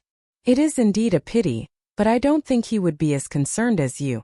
The man called Siegfried smiled mockingly. "This is also because you are the descendant of Chow Chow, right? You and your hero ancestor are the same. You cherish talented people, don't you? Perhaps this is one of the reasons." Chow Chow lifted a spear and tapped it on his shoulder. "However, I also hope to be able to fight him. If he really did kill a god and I can defeat him, then it will prove that I also have the ability to kill a god." "You have the ability to kill a god, don't you?" Siegfried couldn't help but turn his gaze to the spear in Chow Chow's hand. Relying on that spear. At this time, a magic circle for communication suddenly flashed in front of Siegfried. Siegfried's face immediately tensed up and he began to listen. After a while, Siegfried suddenly raised an eyebrow and looked at Chow Chow. "There's news from the troops monitoring Wali. They say that Wali handed Orpheus over to a human." "A human?" Chow Chow smiled. "It seems that we will make contact with the Godslayer sooner than expected. What do you plan to do?" Siegfried asked directly. "Attack the God side? Or attack the Godslayer's side? Do you even need to ask?" Chow Chow's eyes shone brightly. "Of course we will attack both sides at the same time." Chapter 1866. After really starting to live with Orpheus, Noah realized that this dragon god really didn't know anything. To be more precise, it should be said that he didn't know anything about daily life. For ordinary people, it was necessary to wash up and eat, but Orpheus didn't have such a problem. Not only did he not wash up, but he also ate whenever he wanted to. He didn't follow the 3-meal schedule at all. Noah had no choice but to help Orpheus brush his teeth and bathe him. He fed him mouthful by mouthful when he ate, and even covered him with a blanket when he slept at night. He took care of him like he was taking care of his own child. Fortunately, it wasn't like Noah hadn't done the same thing before. Back in the world of the Dark Bullet, Noah had taken care of countless children, so he was already familiar with this routine. Fortunately, Orpheus was just ignorant of the world, but he wasn't a fool. He knew what to do without having to be taught a second time. Moreover, Orpheus would do whatever Noah asked him to do. He was extremely obedient. In this way, Noah also began to understand why Orpheus was so easily manipulated. Although it wasn't that he didn't have his own considerations, Orpheus' way of thinking was very simple. In Drake's words, it was too pure. Noah had asked Orpheus why he listened to him so much. After all, Noah and Orpheus weren't close, nor were they on good terms. In the beginning, they even fought. Generally speaking, it should be impossible for him to listen to such a person. In the end, Orpheus gave Noah such an answer. Give me food to eat and teach me a lot of things. That was the reason. That was why Orpheus obeyed Noah's every word. The starting point of this dragon god was really too simple, so simple that even Noah was surprised. Hence, when others told her that as long as she became the leader of the group of disasters and provided everyone with power, they would help her defeat the real emperor god Red Dragon, Orpheus agreed without hesitation. She never thought that others were lying to her or using her. If such an innocent dragon god fell into the hands of some ambitious people, it would be too dangerous. Whether it was for himself or others, it was the same. At the thought of this, Noah couldn't help but murmur to himself as he helped Orpheus dry her waist-length beautiful black hair. Wally, is that why you brought Orpheus to me? Just as Noah was thinking about this, Noah's phone rang. Noah immediately came back to his senses. He picked up the phone on the table and answered the call. Teacher. Liatha's voice came from the other side of the phone. Are you home now? I'm at home. Noah didn't stop wiping Orpheus' hair. What? What's the matter? A little, Liath said. If you're free now, please come to school. Now. Noah turned his head and looked out the window. At this time, the sky was completely dark. At this time, children could already go to bed. Even adults should be asleep soon. It was a little too late to go to school at this time. However, for demons, night was usually the time when they were really active. Was that why Liath called Noah at this time? Thinking of this, Noah glanced at Orpheus.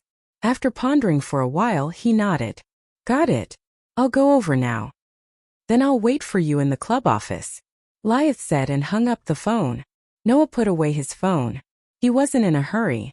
Instead, he continued wiping Orpheus' hair. He only spoke after Orpheus' hair was dry. Orpheus, I'm going out for a while. Wait for me at home. Home. Orpheus turned his head, and a pair of eyes as deep as the night turned to Noah. Home. Looking at Orpheus' puzzled look, Noah, who had begun to understand Orpheus' thoughts, smiled and said so. That's right. Home is not referring to the dimensional gap where you were born, but here. Here. Orpheus murmured as if he was sleep-talking. This is my home? That's right. Noah patted Orpheus' head. If you're willing, this will always be your home. Remember to be good and wait for me to come back. Orpheus was silent for a while, and then nodded. However, Noah was still a little worried. This Lord Dragon God didn't know anything. Who knew if she would suddenly run out and get lost and never come back? Looks like I have to find 2 more people to accompany you. Noah sighed and raised his hand. A dark gold gift card flashed in his hand. Clank. In a flash, 2 small swords emerged from the dark gold gift card. As soon as they appeared, the 2 small swords immediately trembled and emitted a dazzling light. Then, 2 petite girls slowly appeared in the light. Aster, Athena. Noah put away the dark gold gift card and said to the 2 girls, Help me take care of Orpheus. Take care of? Aster was stunned. Obviously, this elf girl did not expect Noah to ask her to do such a thing. You actually want me to help you take care of a child? Even Athena was a little surprised. After all, only the 2 of you can help me. Noah smiled bitterly. Well, you just need to help me take care of Orpheus. Don't let her do anything reckless. Don't let Orpheus do anything reckless. Aster muttered and then nodded heavily. I am Master's sword. Everything is as Master wishes. I really want to object. Although I have taken care of countless warriors, I have never taken care of a child. Athena frowned and then relaxed her beautiful brows. Fine, I am quite curious about this dragon god. I can have a chat with her. Aster and Athena turned their heads and looked at Orpheus. Orpheus also raised her eyes and looked at Aster and Athena. Suddenly, the three young girls who looked almost the same age and whose expressions didn't fluctuate looked at each other, staring at each other. Although the scene wasn't comical, there was a subtle feeling. Noah couldn't help but laugh. He picked up the coat on the bed and put it on as he spoke. Then I'll leave it to you. Be good and don't cause trouble. With that, Noah walked out of the door, leaving the three petite girls looking at each other. The atmosphere was still very subtle. After exiting the door, Noah directly turned into a stream of light and flew in the direction of the academy. Noah's apartment wasn't very far from Chariot King Academy to begin with. It would only take a few minutes to get there on foot, let alone by flight. They would arrive almost instantly. Noah flew into the school and landed in front of the Supernatural Research Department's old school building. He pushed the door open and walked in. It was only when Noah arrived at the Supernatural Research Department's office that Noah noticed something. Among the people present, there were not only the Jumanli's family led by Leas, but also Syzax. Moreover, there was another person in front of Syzax and Leas. It was a very imposing man. The man had short black hair and a very strong physique. He looked a little like Syzax, but his temperament was completely different. If Syzax was a person who exuded a gentle and elegant temperament and gave off the feeling of a noble young master, then this man in front of him was a man who was domineering and made people feel that he was very wild. Noah could feel a strong domineering aura from this man. Therefore, Noah was sure that the man was much stronger than Leas. Teacher. The Jumanli's family led by Leas greeted Noah as he walked in. You're here. Syzax smiled at Noah. On the other hand, the remaining wild and domineering man stared at Noah with a fierce smile on his face. Is this the legendary God Slayer? Let me introduce you. Syzax stepped forward. Noah, he's Saroj Bali. He's my cousin. Bali. Noah raised his eyebrows. Chapter 1867. Bal. This surname was not something that could be casually ignored for demons, because it was the head of the 72 pure-blooded demons, and was crowned with the title of king. It was the family with the highest status in the demonic faction apart from the 4 great demon kings. Even in the era when the 4 great demon kings still existed, King Bal was a famous existence in the demonic faction, and was almost equivalent to the representative of demons. It was said that in the current system where the 4 great demon kings were extremely powerful individuals selected from the demons and abandoned their original surnames to become demon kings, the Bal family's voice in political power was even greater than the 4 great demon kings.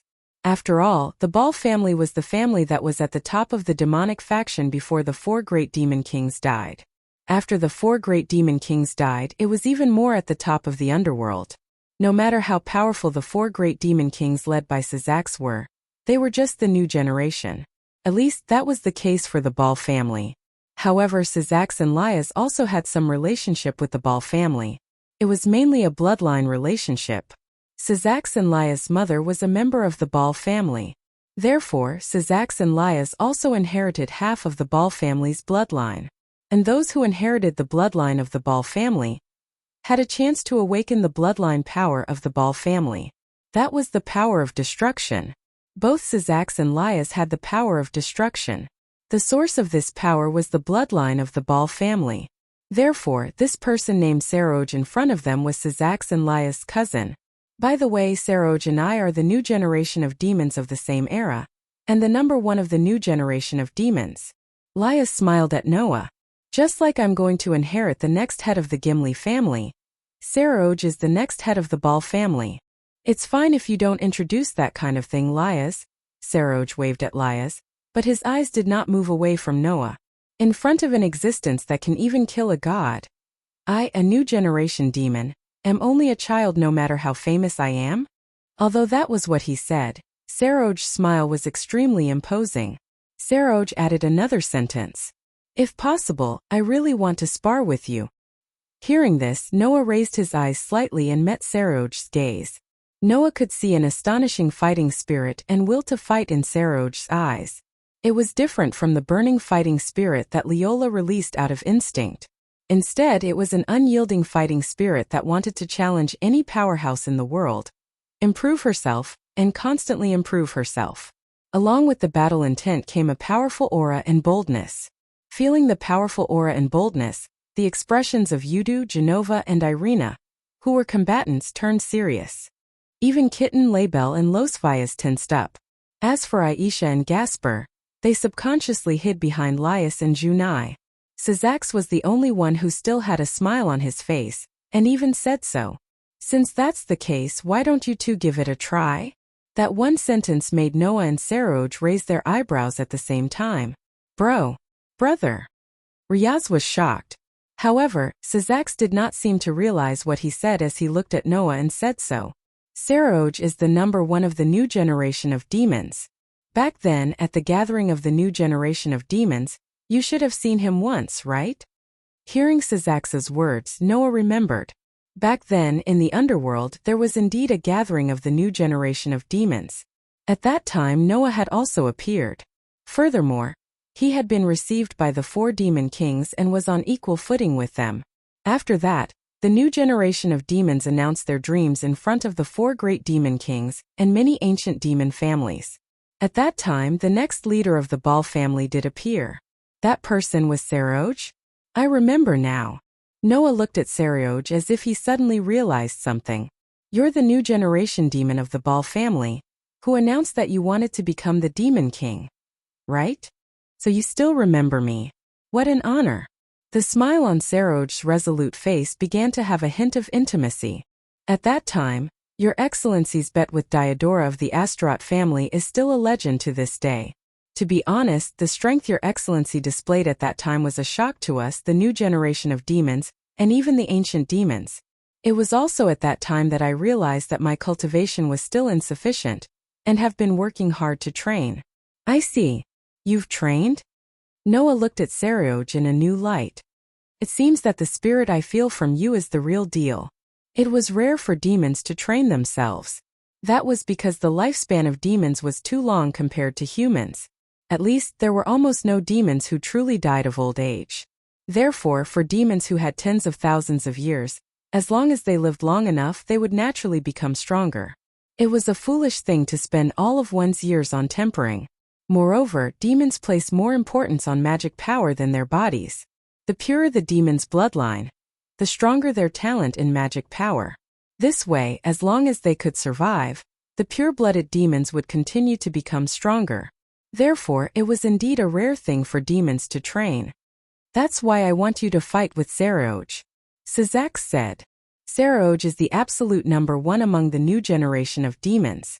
In terms of strength, he has even surpassed many ancient demons.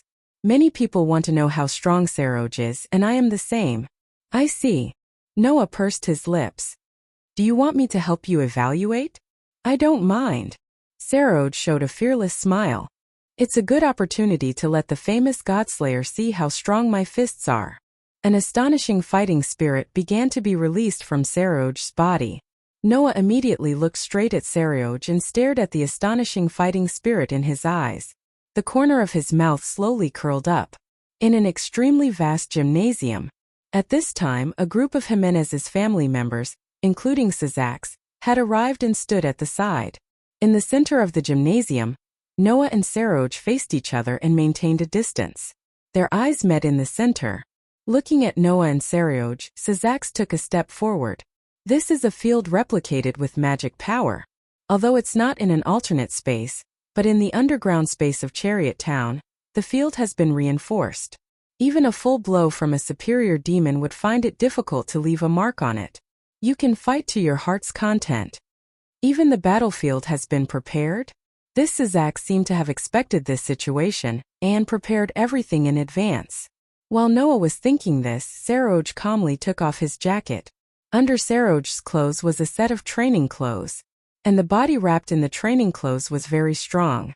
His muscles were very obvious and his fists were as hard as rocks.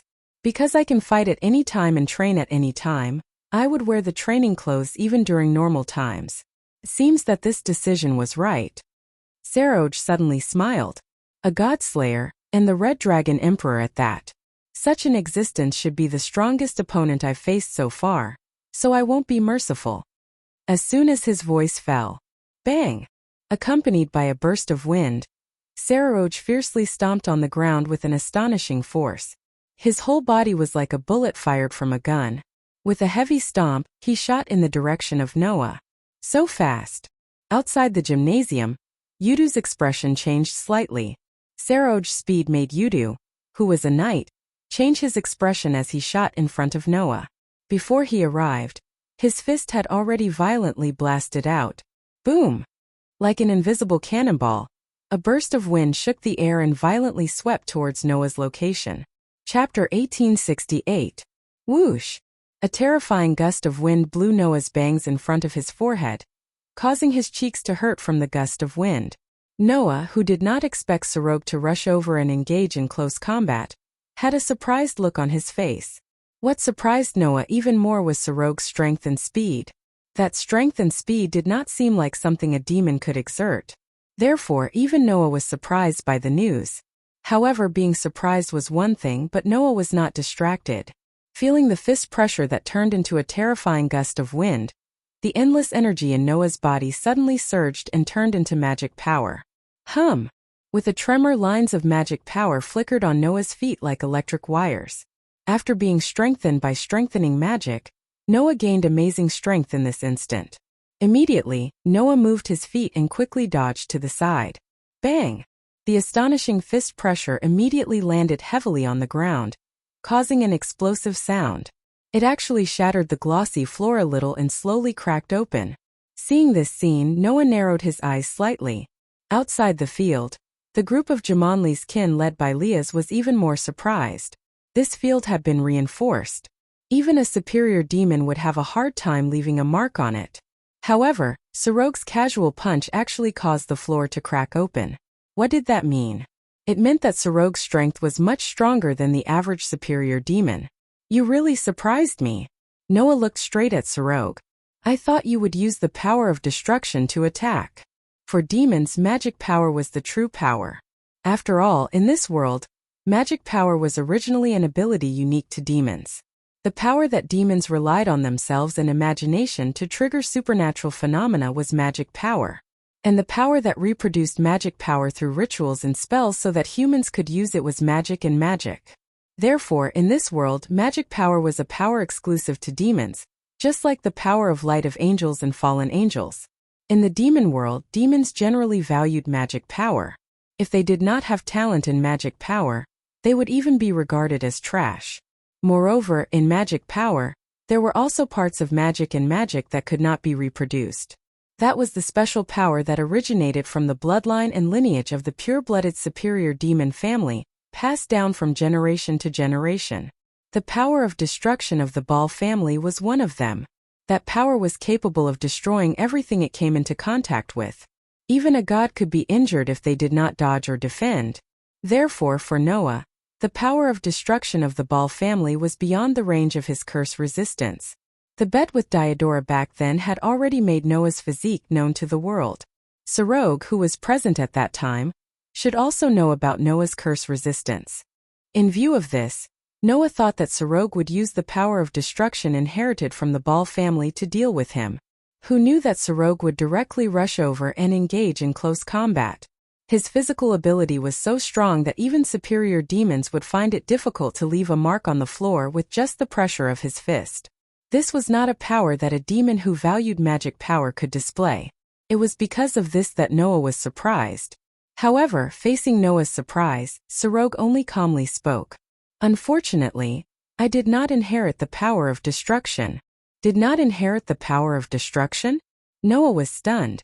Did not inherit the power of destruction?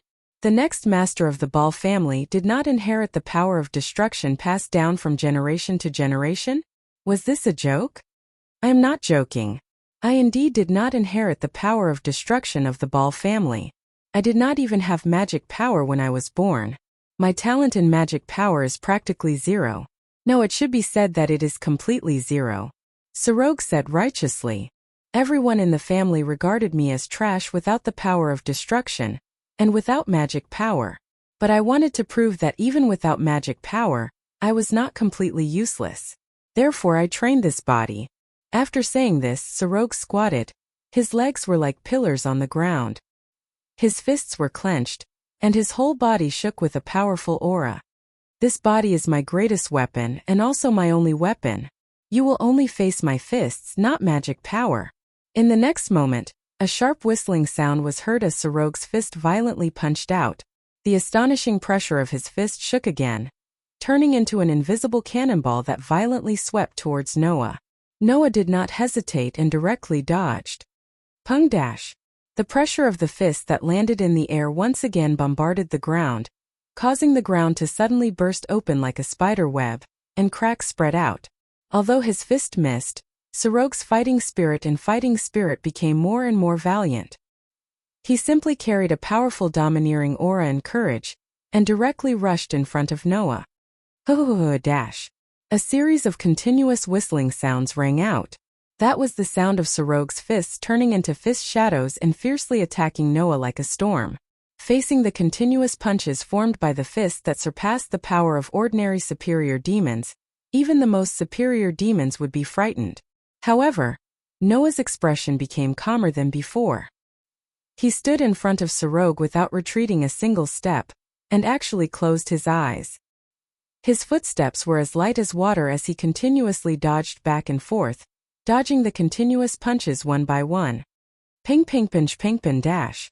The suffocating powerful punches suddenly landed in the air one by one, and were all absorbed by the vast gymnasium floor, causing cracks and depressions to appear one after another. It was a scene of devastation and chaos. Noah, on the other hand, didn't even get hit by a single punch.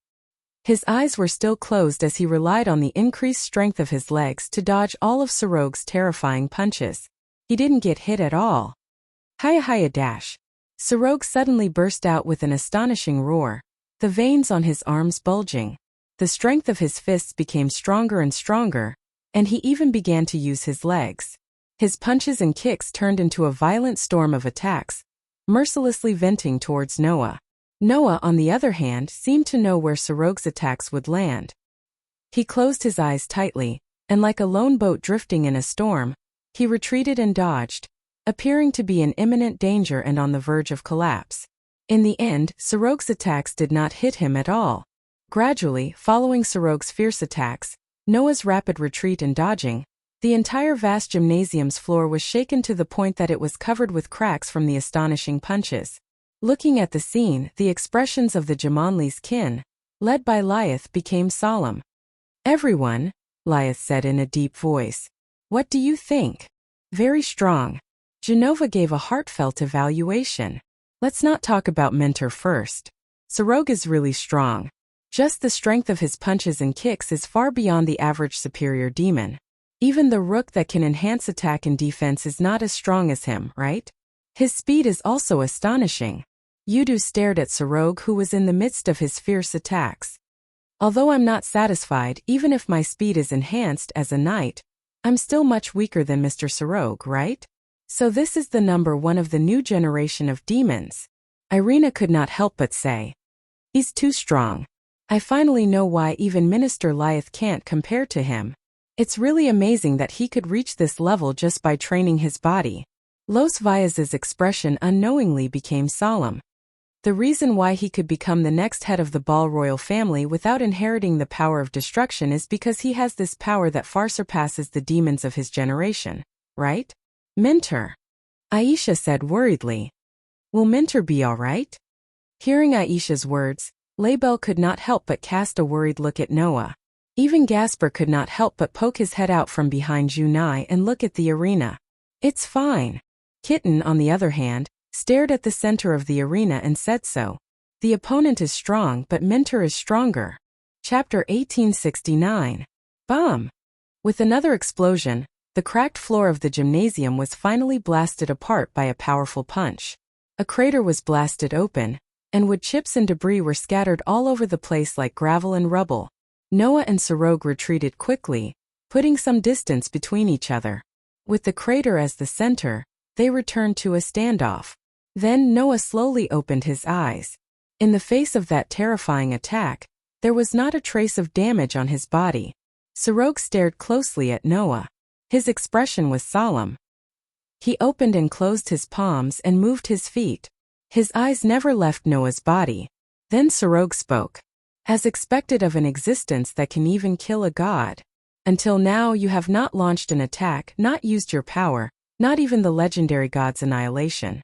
You have only relied on magic to strengthen your leg strength to dodge all of my attacks. You are much stronger than I thought. Hearing that, Noah smiled slightly. Relying on his superb senses and leg strength that was comparable to a 5-digit divine being, Noah had completely grasped the rhythm and trajectory of Sorog's punches. Dodging all of the attacks was not a difficult task. You are also much stronger than I thought. Noah glanced at Sorog. And you haven't used your full strength yet, right? This one sentence caused everyone to be shocked. Oh. Sorog suddenly smiled. Why do you think I haven't used my full strength? Isn't that obvious? Noah shrugged. You have been attacking for so long, and you still don't look like you're panting. If you have used your full strength, you should be feeling tired by now, right? Only after Noah said that did Lias and the others realize what was going on. Sorog smiled bitterly and scratched his head. Damn it, you exposed yourself so quickly. I was thinking of at least giving you a surprise later. As he said that, Sorog's eyes suddenly focused. On Sorog's limbs, strange patterns began to flash. This is a technique that can increase the load and make my body bear the weight at all times. Sorog's voice echoed clearly. Let me show you my full strength. The strange patterns seemed to dissipate and gradually disappeared. Boom! In the next moment, with Sorog as the center, a powerful wave rushed out and turned into a whistling hurricane that swept out. The surrounding atmosphere suddenly became chaotic. The entire gymnasium began to shake. As the pupils of Jamonli's followers shrank, the wave that burst out from Sorog's body turned into a mist-like light that covered his entire body. That is. Kitten was shocked. That is Chi. Chi. Everyone stood up in shock. Anger? Lias was a little surprised as well. Sorog can use Chi? Could it be that he has learned immortal arts? No, Sorog did not learn magic, Sazak suddenly said. However, after a long period of training, Saroj accidentally stimulated the Chi hidden in his body. He was able to control his Chi to a certain extent and form Chi that could cause great harm to the human body and greatly increase attack and defense power. In other words, he can freely use Chi without learning any immortal techniques that can control Chi? The kitten couldn't help but tremble a little. I've never heard of such a thing. Chi was the source of life. It could also be called life force, life energy, and so on. Magic was the power that could control the flow of life, allowing people to freely use Chi. However, Saroj was able to use his own Chi to a certain extent without learning immortal spells.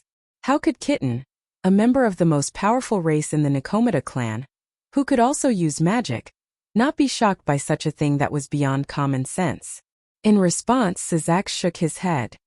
It can only form combat aura to increase attack and defense. It's still far from a real magic. Magic had a wide range of uses. It could be used to determine the flow of Chi between heaven and earth, as well as strengthen the body by controlling the flow of Chi in one's own body. It could even interfere with Chi in nature, causing trees to bloom or wither. When the magic was cultivated to a high level, the user could even disrupt and block the opponent's Chi, directly damaging the opponent's life force and internal body. Sorog did not learn any magic, so he could not use Chi so widely. Sorog could only activate his Chi to strengthen the body inside and outside and improve his physical ability. However, even if that was the case, it was still terrifying enough. Sorog's physical ability is already powerful enough to damage this reinforced gymnasium. Lias's eyes flashed. And with combat aura that can strengthen his body, could his ability be? That's right. Sazak confirmed Lias's guess. Although I haven't seen Sorog use his true strength, the upper echelons all believe that if Sorog uses his full strength, he can already match some of the higher-level demons. Now this guess has been confirmed in front of me. The combat aura that surrounded Sorog's body fluctuated, causing the air around him to riot. Sorog raised his fist that was shrouded in combat aura. The corner of his mouth slowly lifted. It's been a long time since I used combat aura. Feels good to be able to use my full strength. As expected, you're much stronger than I thought. Noah looked at Saryoj, but his expression had become terrifyingly calm compared to the beginning. You're already stronger than Diodora when she used Orpheus Snake. And you even activated your combat aura. You can even fight the most powerful demon, right? Unfortunately, my goal is not the most powerful demon, but the Demon King. Sorog's voice rang. I want to be the Demon King, not the most powerful demon.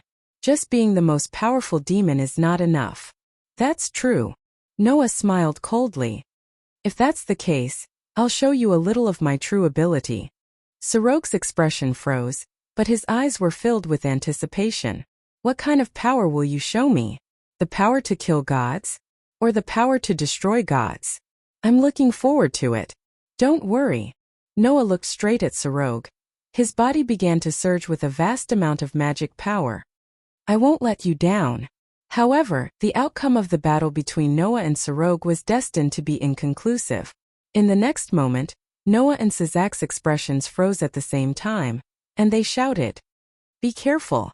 Everyone at the scene was stunned. Before anyone could react, a strange phenomenon occurred. A white fog began to seep in around the gymnasium, and gradually filled the entire space. Fa! Sazak seemed to have thought of something and stood up in surprise. Not good. Everyone leave this place quickly. After saying that, Sazak immediately activated the teleportation magic circle. However, almost at the same time, the white fog filled the entire space, covering everyone's figure. Clank! A flash of true red blossomed from the white mist. It was the destructive magic power released from Sazak's body. The fog that came into contact with the destructive magic power was instantly dispelled. However, most of the fog still surrounded the entire gymnasium, covering everyone in it. Then Sazak sensed it. Around him, familiar auras began to disappear one by one. Sazak's expression darkened. Not long after, the white fog began to dissipate.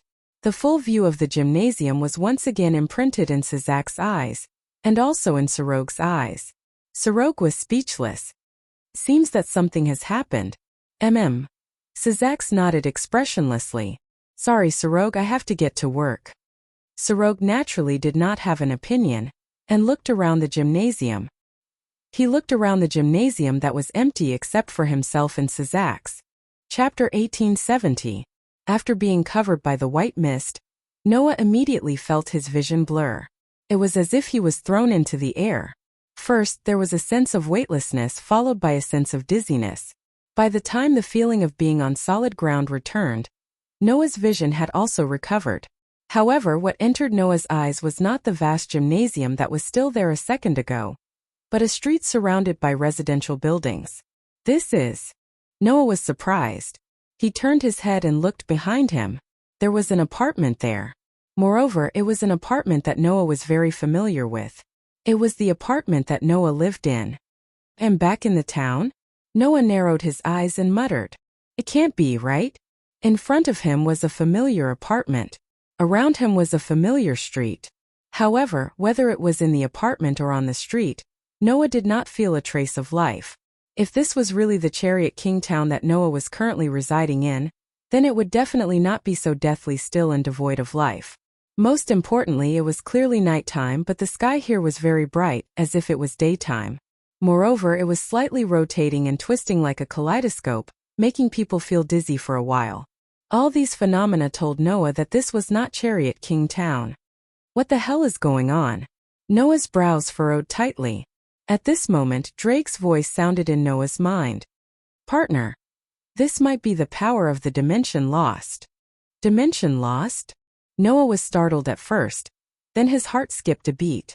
Dimension Lost. It was one of the 13 types of God's destruction tools. Moreover, it was one of the highest grade God's destruction tools.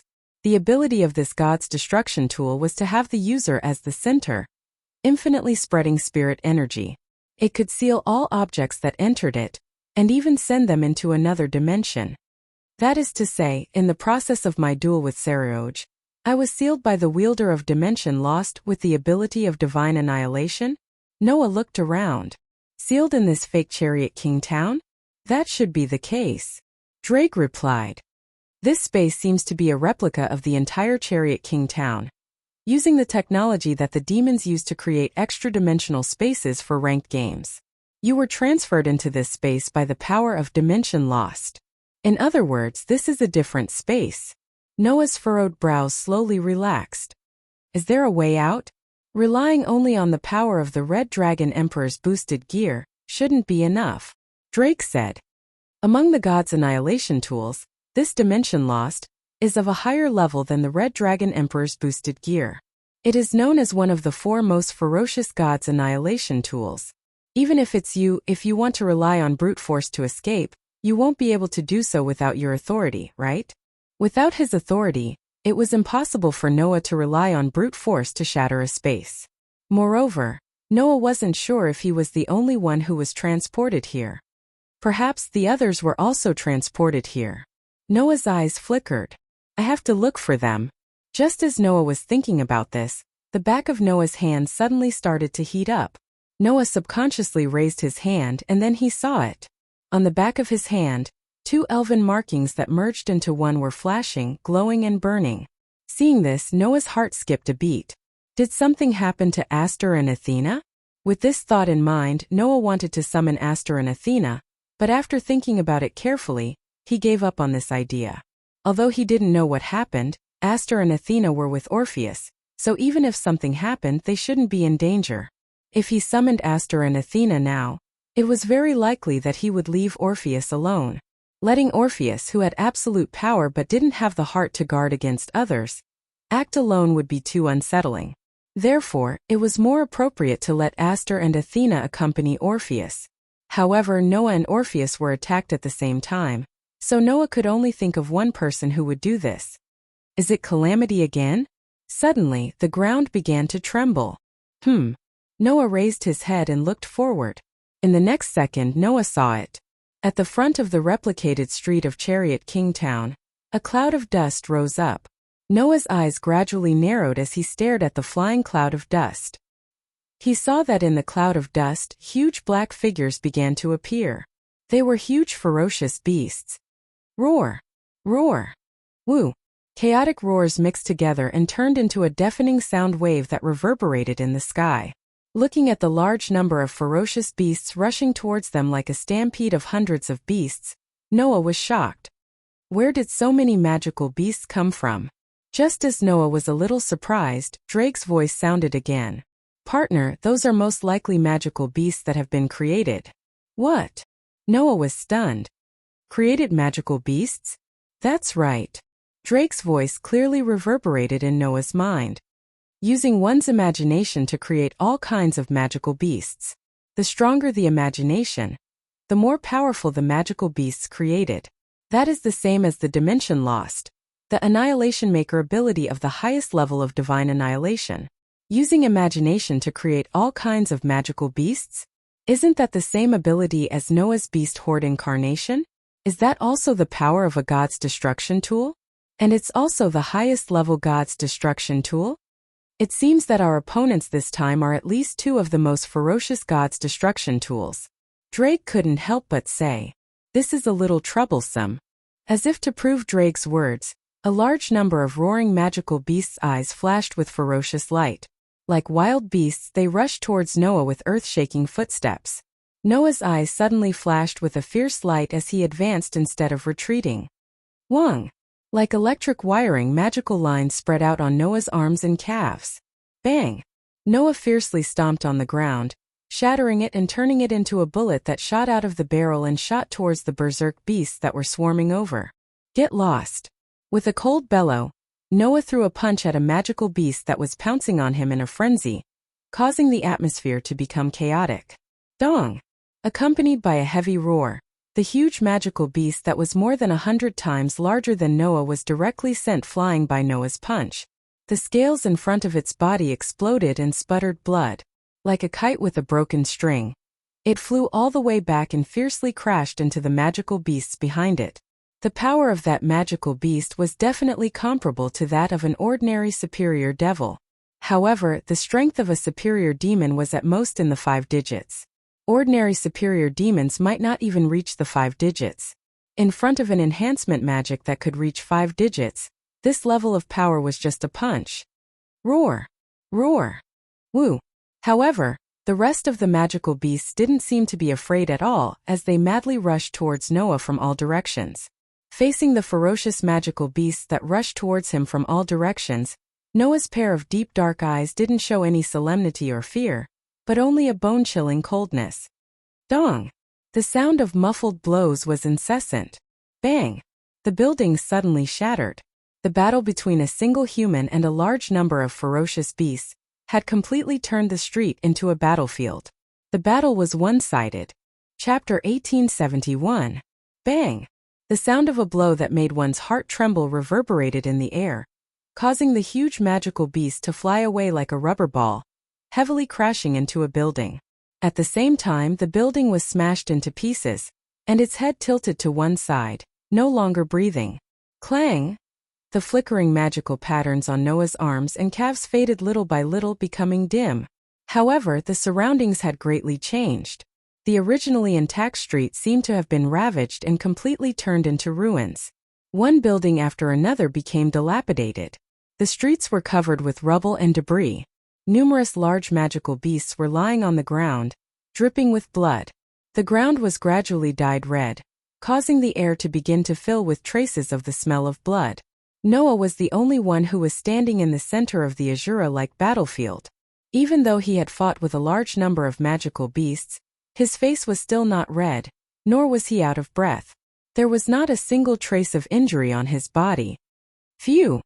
Noah gently breathed a sigh of relief, gradually calming down the excitement in his chest.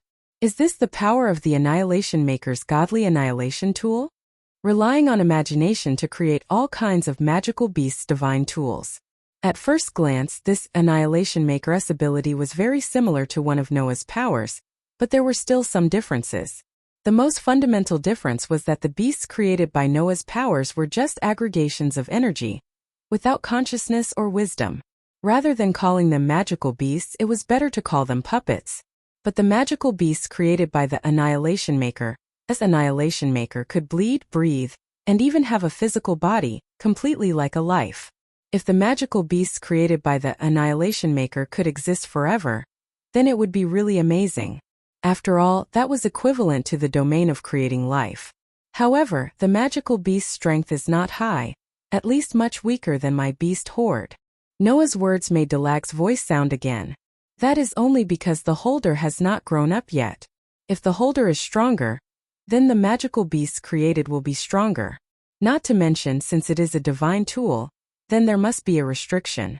If the restriction is used, then the magical beast's strength will be greatly increased, right?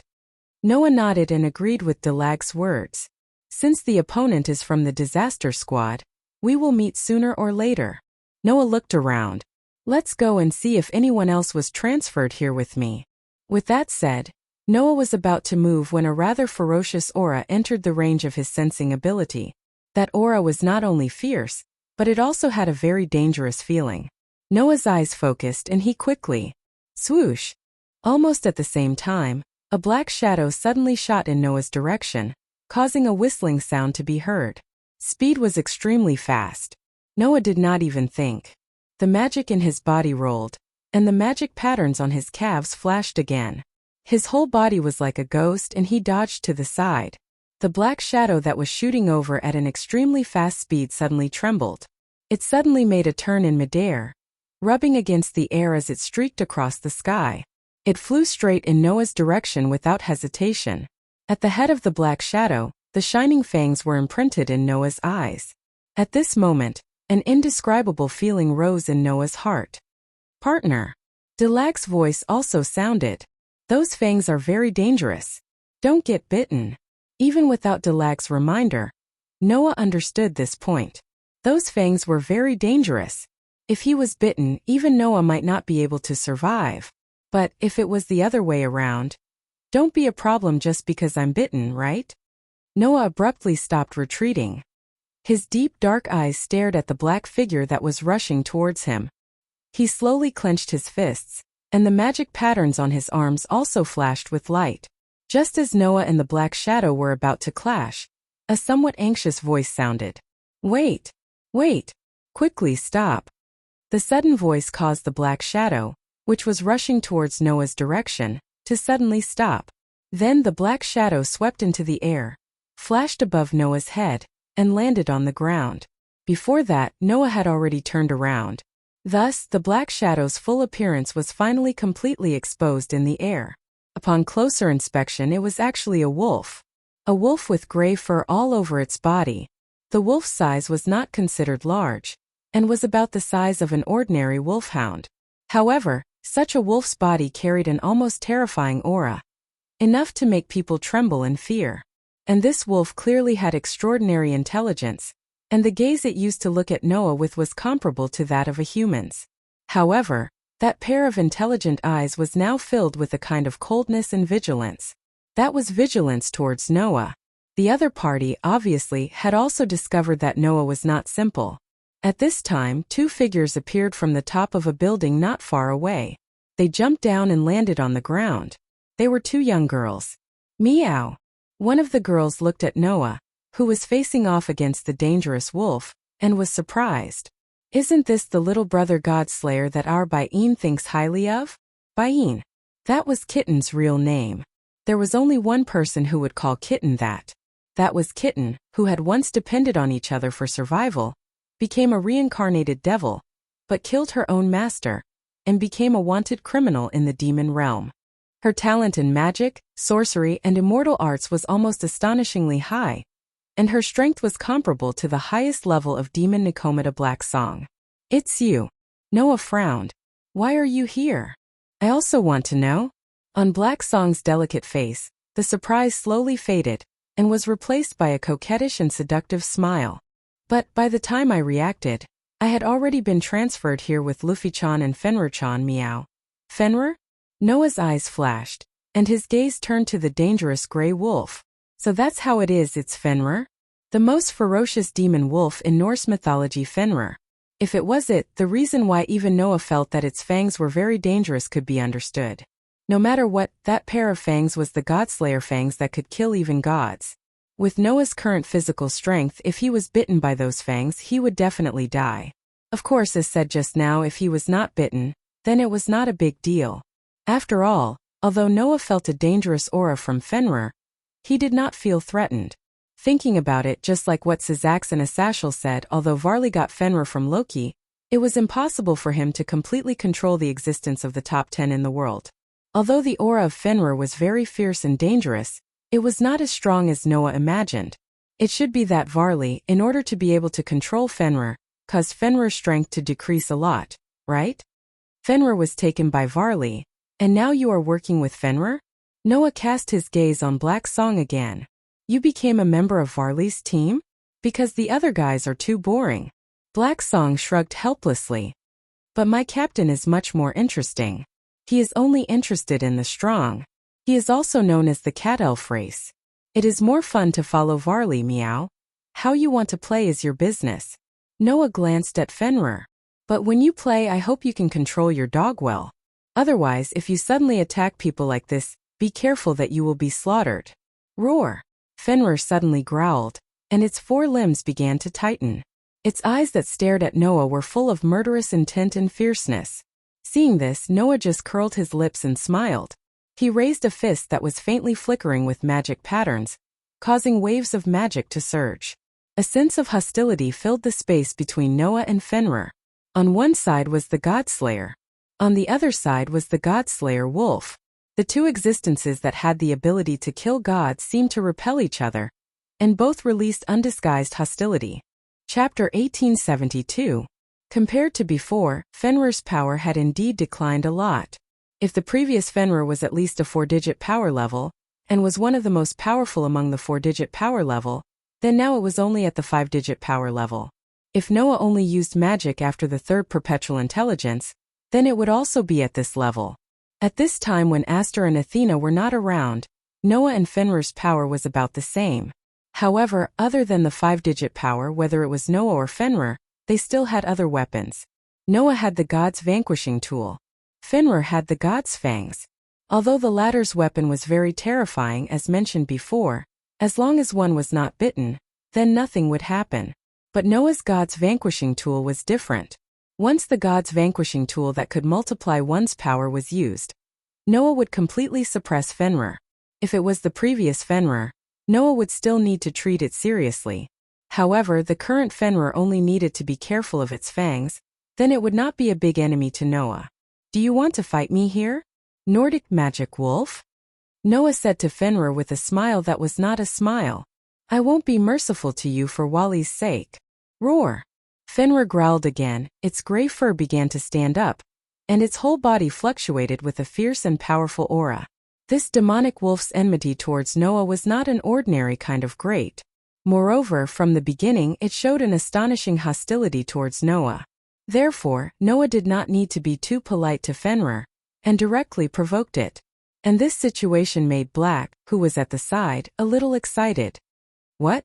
The God-slayer and the God-slaying wolf want to decide the winner here? Good. Hurry up and fight, meow. This evil cat looked as if it wanted to see the world in chaos. On the contrary, the other girl beside Black came forward in a panic. No, they couldn't fight here. Fenrir sauce. The young girl's obstruction reduced the hostility on Fenrir's body by quite a bit, but the eyes that looked at Noah were still filled with coldness and vigilance. I'm really sorry.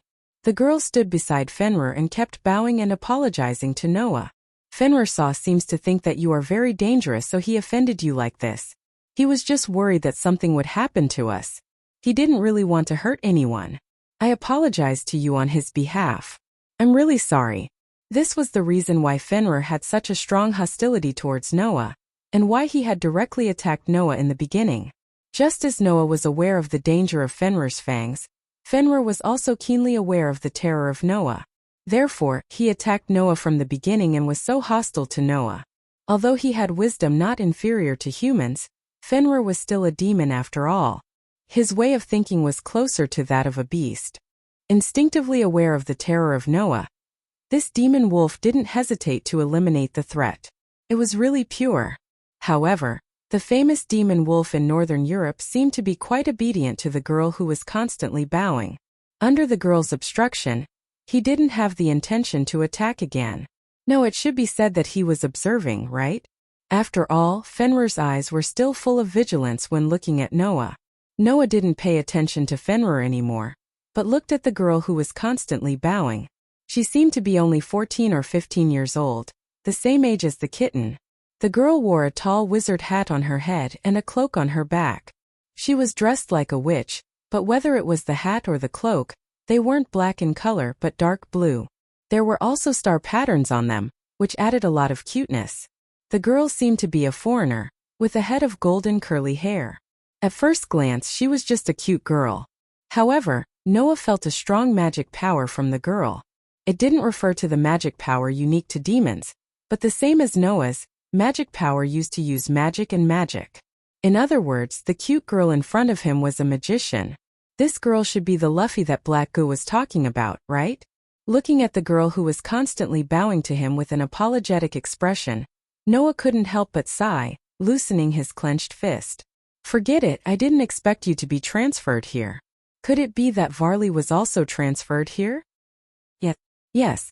Luffy quickly replied. We just got in touch with our companions in the team. Except for Captain Varley, the rest were transferred here. This is the work of Dimension Lost, right? Black Goo licked his lips, as if he didn't realize how flirtatious his action was. His eyes were fluctuating with coldness. Those guys from the Heroes faction are finally planning to make a move against us? In other words, Dimension Lost, one of the 4 highest grade gods' extermination tools, is the possession of the Heroes faction? But why would the Heroes faction make a move against you? Noah looked at Black Goo. In a terrorist group, I won't talk about companions, but you are at least members of the same organization. Is your relationship so bad? There's no other way. Who told our captain to take Orpheus by his side without permission, and even gave her to you, an enemy? Black Goo spread his hands. You'll definitely be treated as a traitor, meow. Just as this sentence fell from Black G's mouth, a voice resounded. Classifying you as traitors is only one of our plans. After all, you are too unrestrained. If we let you do as you please, who knows when you will ruin our plans. So we simply recruited all of you. Are you satisfied? Along with such a voice, the atmosphere at the scene became sinister. Noah narrowed his eyes, turned his head without any surprise, and looked at a building in the distance. Black Goo, Luffy, and Fenrir also didn't show any surprise, as if they had already noticed the other party's arrival, and turned their gazes over. Immediately Noah and the others saw it. At the top of a building in the distance a person was standing, a black-haired man wearing a Han costume, with a rather upright appearance, who looked like he came from a big country in the east. Looking at this black-haired man, Luffy's expression tensed up. Fenrir also stared over. Even Haegu, who had been leisurely just now, began to retract his smile. He seemed to have become vigilant. It seemed that the black-haired man wasn't a simple character. However, compared to the black-haired man, Noah was more concerned about something else. The black-haired man was carrying a gun in his hand, a gun that was filled with fluctuations like dust and blood, which could stimulate everyone's skin. From the gun, Noah felt a dangerous power similar to Fenrir's fangs. No, judging from the intensity of the fluctuations, the gun was even more dangerous than Fenrir's god-slaying fangs. It really is you. Black G's eyes flashed with an evil light. I knew that this operation couldn't be separated from you. The leader of the heroes sect, Cao Cao. Cao Cao. This name was no stranger to those who were familiar with Chinese history. He was the monarch of the Wei Kingdom at the end of the Eastern Han Dynasty, a character recorded in famous works such as Records of the Three Kingdoms and Romance of the Three Kingdoms.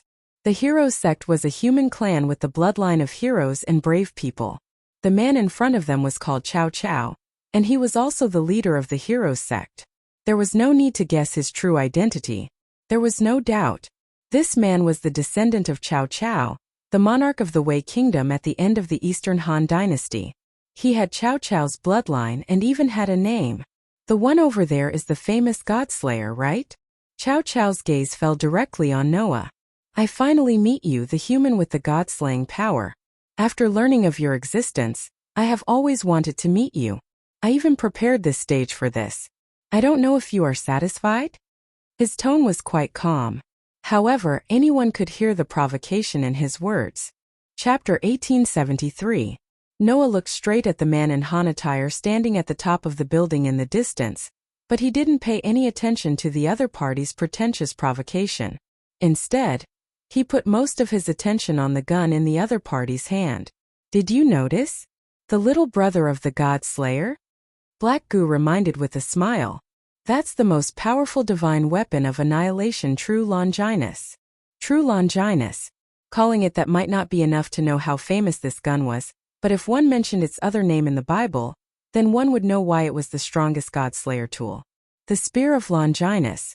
The holy gun that once assassinated Jesus in this world, referred to as True Longinus. It was an absolute artifact that could even pierce through God. It was the synonym of a true God Slayer tool. It was also the original God Slayer tool. Even the definition of Longinus was derived from its name. It was a holy relic that everyone knew. That was the true Longinus of dusk. Sure enough, the dangerous feeling that the gun gave Noah was completely genuine. Its dimension lost again, annihilation maker again, and now even the true Longinus has appeared? Noah said sarcastically. 3 of the 4 great divine artifacts, known as the most evil divine artifacts, have fallen into the hands of the Disaster Squad. And it seems that all of them are in the possession of the hero faction. This world is really doomed. Among all the 13 God Slayer tools, the 4 most powerful artifacts were known as the highest level of God Slayer tools. These 4 highest level God Slayer tools were True Longinus, Brilliant Thunder Prison, Zenith Tempest, Annihilation Maker, and Dimension Lost. According to the latest information, the second rank Zenith Tempest was on the Angel's side, and the remaining 3 had yet to be found.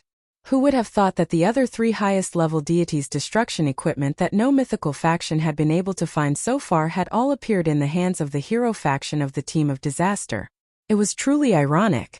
By the way, the Red Dragon Emperor's boosted gear, and White Dragon Emperor's light wings, divine dividing, that sealed the 2 heavenly dragons were ranked 6th and 7th respectively.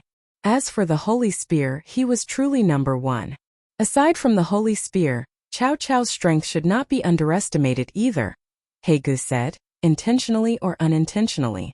After all, Even Wally had no choice but to use Tyrannosaurus against this hero's descendant. Wally used Tyrannosaurus on Chow Chow? Noah was surprised. Really? It's true, Lu Fei answered Noah nervously. Captain once said that among all the opponents he had ever encountered, in terms of human strength, Chow Chow was the strongest after you. Oh, the strongest human? Chow Chow suddenly laughed. That's a good evaluation.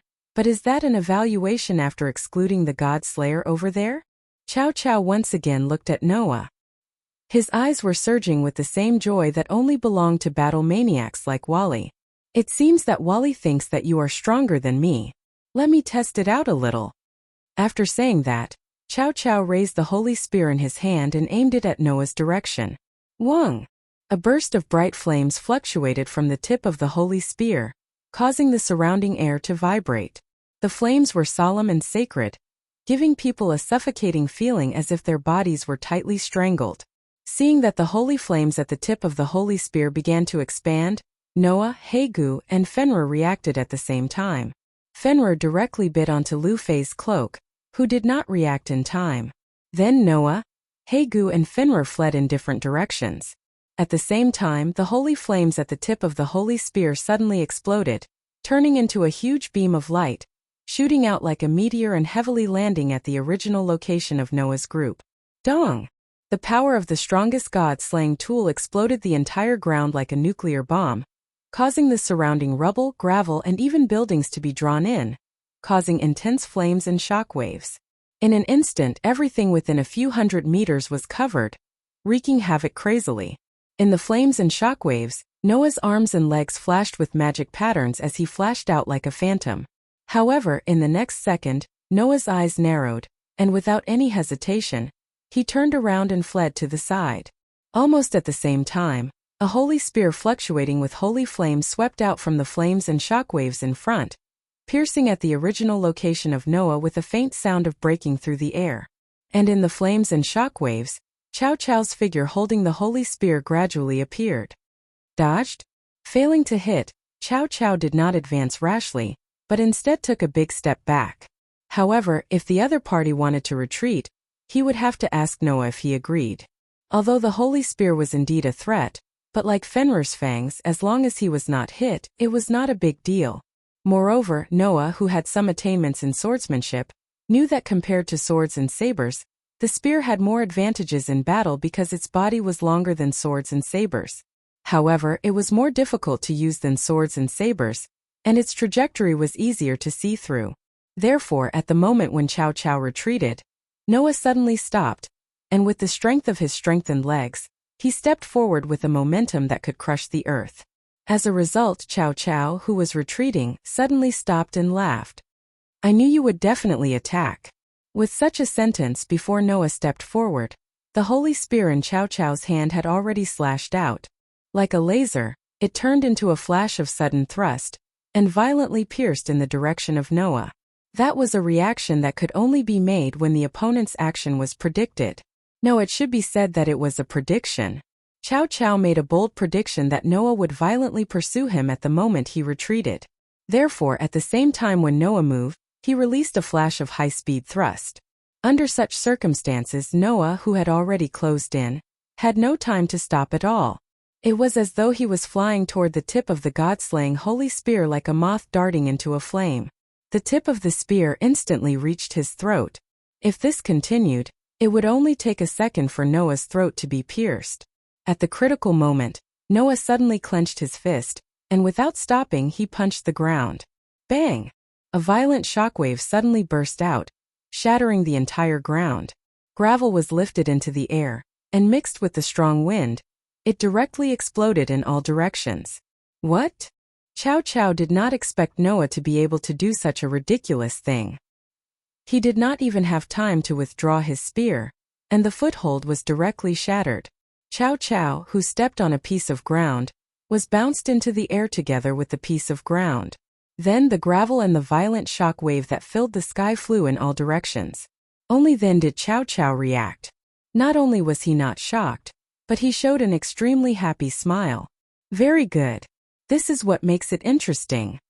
After saying that, Chow Chow simply stood on the flying gravel, raised the holy spear in his hand, and pointed it in the direction of the ground.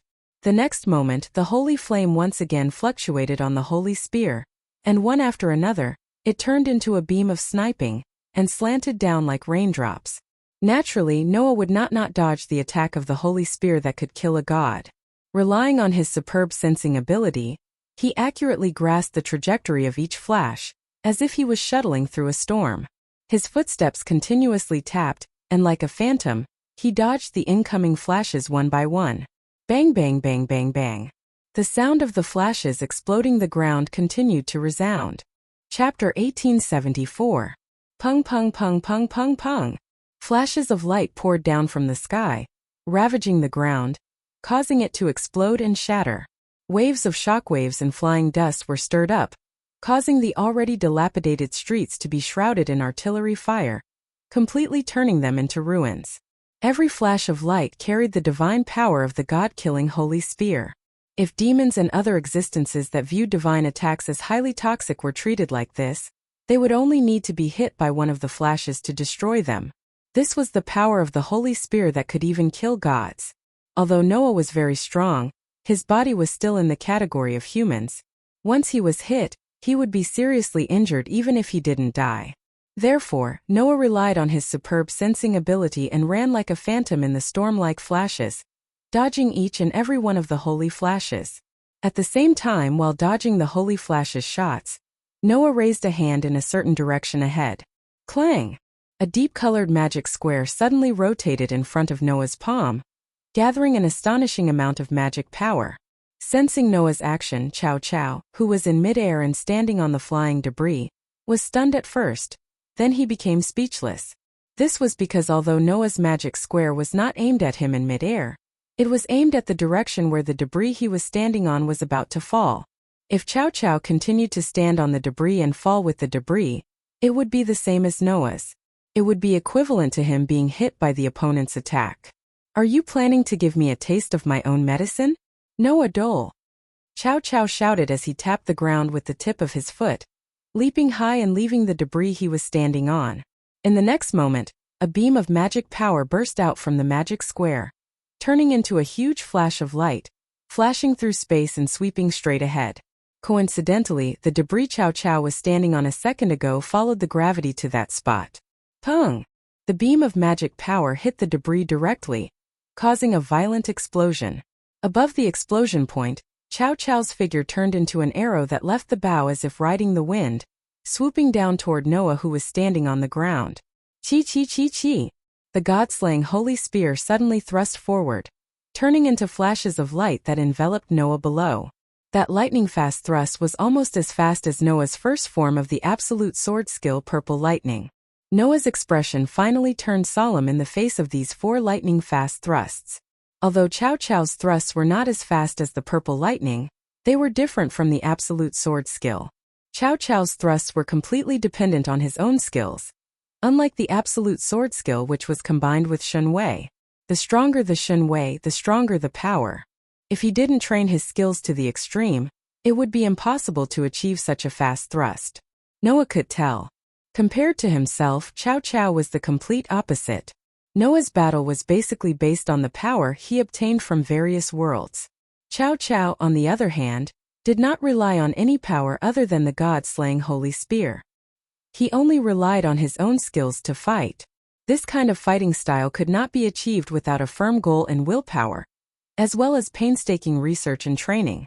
In other words, Chow Chow was a super skill-based fighting expert. In terms of martial arts, Chow Chow might be a lot weaker than Luo Hao. However, he relied on his ever-changing responsibility and the holy spear that could kill gods. He was evaluated by Wally as the strongest human existence besides Noah. He was definitely not weaker than the Demon King. Watching Chow Chow's battle, anyone would have the same thought. This was the fighting style that humans should have. Not relying on innate power, but relying on acquired effort and constant thinking to fight. This was the power that the descendants of the heroes and brave people who ruled the heroes sect possessed. Relying on this power, Chow Chow let Wally, who inherited the power of the Demon King and the Sky Dragon, use the Tyrannosaurus Rex. In that case, Noah stared at the 4 lightning-fast thrusts, his body surging with amazing magical power. I will also be a little more serious here. After saying that, Noah raised his hand. Clang! A red light flickered and turned into a ferocious dragon claw-like gauntlet, covering Noah's arm. Boost! Along with the sound, a powerful force burst out from Noah's body. Transfer!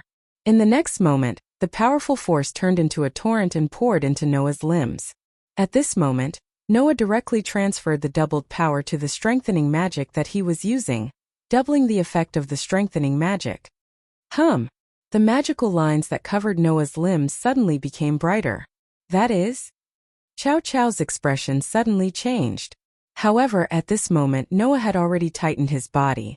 Like a rocket soaring into the sky, he created a burst of wind and shot toward Chow Chow, who was diving down. Whoosh! The fist that was covered by the red gauntlet carried a whistling wind. Under a burst of sonic boom, it blasted toward the 4 streaks of spear light that were coming at him at lightning speed. Clang! In the crisp sound of steel colliding with steel, the 4 streaks of spear light directly collapsed. The holy spear that killed the god was fiercely bounced away, causing Chow Chow's posture to collapse. Oh no! Chow Chow's face was full of shock. Without thinking, he fiercely held the holy spear in front of him. At the same time, the red gauntlet that carried a violent force came violently, shaking the air. Under the entanglement of the chaotic airflow, it heavily smashed on the holy spear. Boom! A muffled thunder-like sound resounded. Whoosh! In midair, Chow Chow was sent flying with his spear. Like a meteorite, he fiercely hit the ground in the sharp sound of breaking the air. Bang! In an instant, dust flew and thick sand filled the air. Carried by a gust of wind, it blew in all directions. When the flying sand settled down, Noah, who was suspended in midair, saw the situation inside clearly. There Chow Chow was half-squatting on the ground. The holy spear in his hand was planted on the ground, supporting his body. A trace of blood flowed from the corner of his mouth. Looking at this scene, Noah narrowed his eyes. At the last moment, he removed the force and reduced the damage by a lot? If not, with Chow Chow's superb skills, it was absolutely impossible for him to be unscathed after being hit by Noah's superpower that had been multiplied. After all, Chow Chow was just a human. His body's endurance and toughness did not allow him to withstand an attack that could split mountains and rocks. In other words, Chow Chow's only weakness was his defense. In a battle with Chow Chow, whether it was the enemy or himself, both sides could only withstand one blow. Either the opponent was pierced by the holy spear that killed the god and was defeated, or Chow Chow was hit by the enemy's attack and lost the ability to fight. So the conditions were the same. The moment he understood that Chow Chow was a superb skillful player, Noah saw through this weakness and used his superpower, enhanced magic, and overwhelming strength to defeat Chow Chow. Have you seen through my weakness? Chow Chow raised his head and looked at Noah with eyes full of crazy joy. That's right. That's how humans fight. Look for the weakness of an opponent who is far stronger than you, and then use a fatal blow to achieve victory.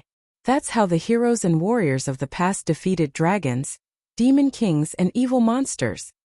In terms of physical strength, humans are born weaker than demons and monsters. In terms of strength, humans are born without any mystery. We can only rely on our own wisdom.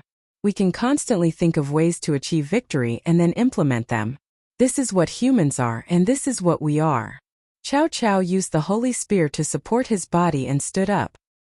He stared at Noah with a burning gaze. Godslayer, you are a human.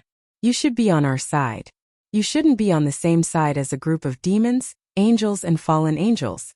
They are the aliens that are destined to be defeated by us humans. Come with me. Chow Chow reached out his hand to Noah. Let those mythical beings who are countless times stronger than humans see the power of humans. Chapter 1875. Chow Chow's impassioned words echoed in the air and did not calm down for a long time. However, Noah understood Chow Chow's meaning almost immediately. Chow Chow extended an olive branch to Noah. This descendant of the heroes wanted to recruit Noah and let Noah join the disaster squad in the heroes sect. Noah fell silent. However, Noah's eyes were still fixed on Chow Chow. After a long while he said, "Let's go." After a while he said, Chow Chow, why did you join the disaster squad and lead the heroes sect? Noah's words stunned Chow Chow. Obviously, Chow Chow did not expect Noah to ask such a question at this time. However, Chow Chow reacted quickly and spoke without hiding anything. I want to know where the limits of humans lie. The limits of humans? Noah frowned. What do you mean? It means literally. Chow Chow wiped the blood from the corner of his mouth, raised the holy spear in his hand, and carried it on his shoulder. Everyone knows that compared to those demons, angels, fallen angels, monsters, and even gods that only exist in legends, we humans are too weak.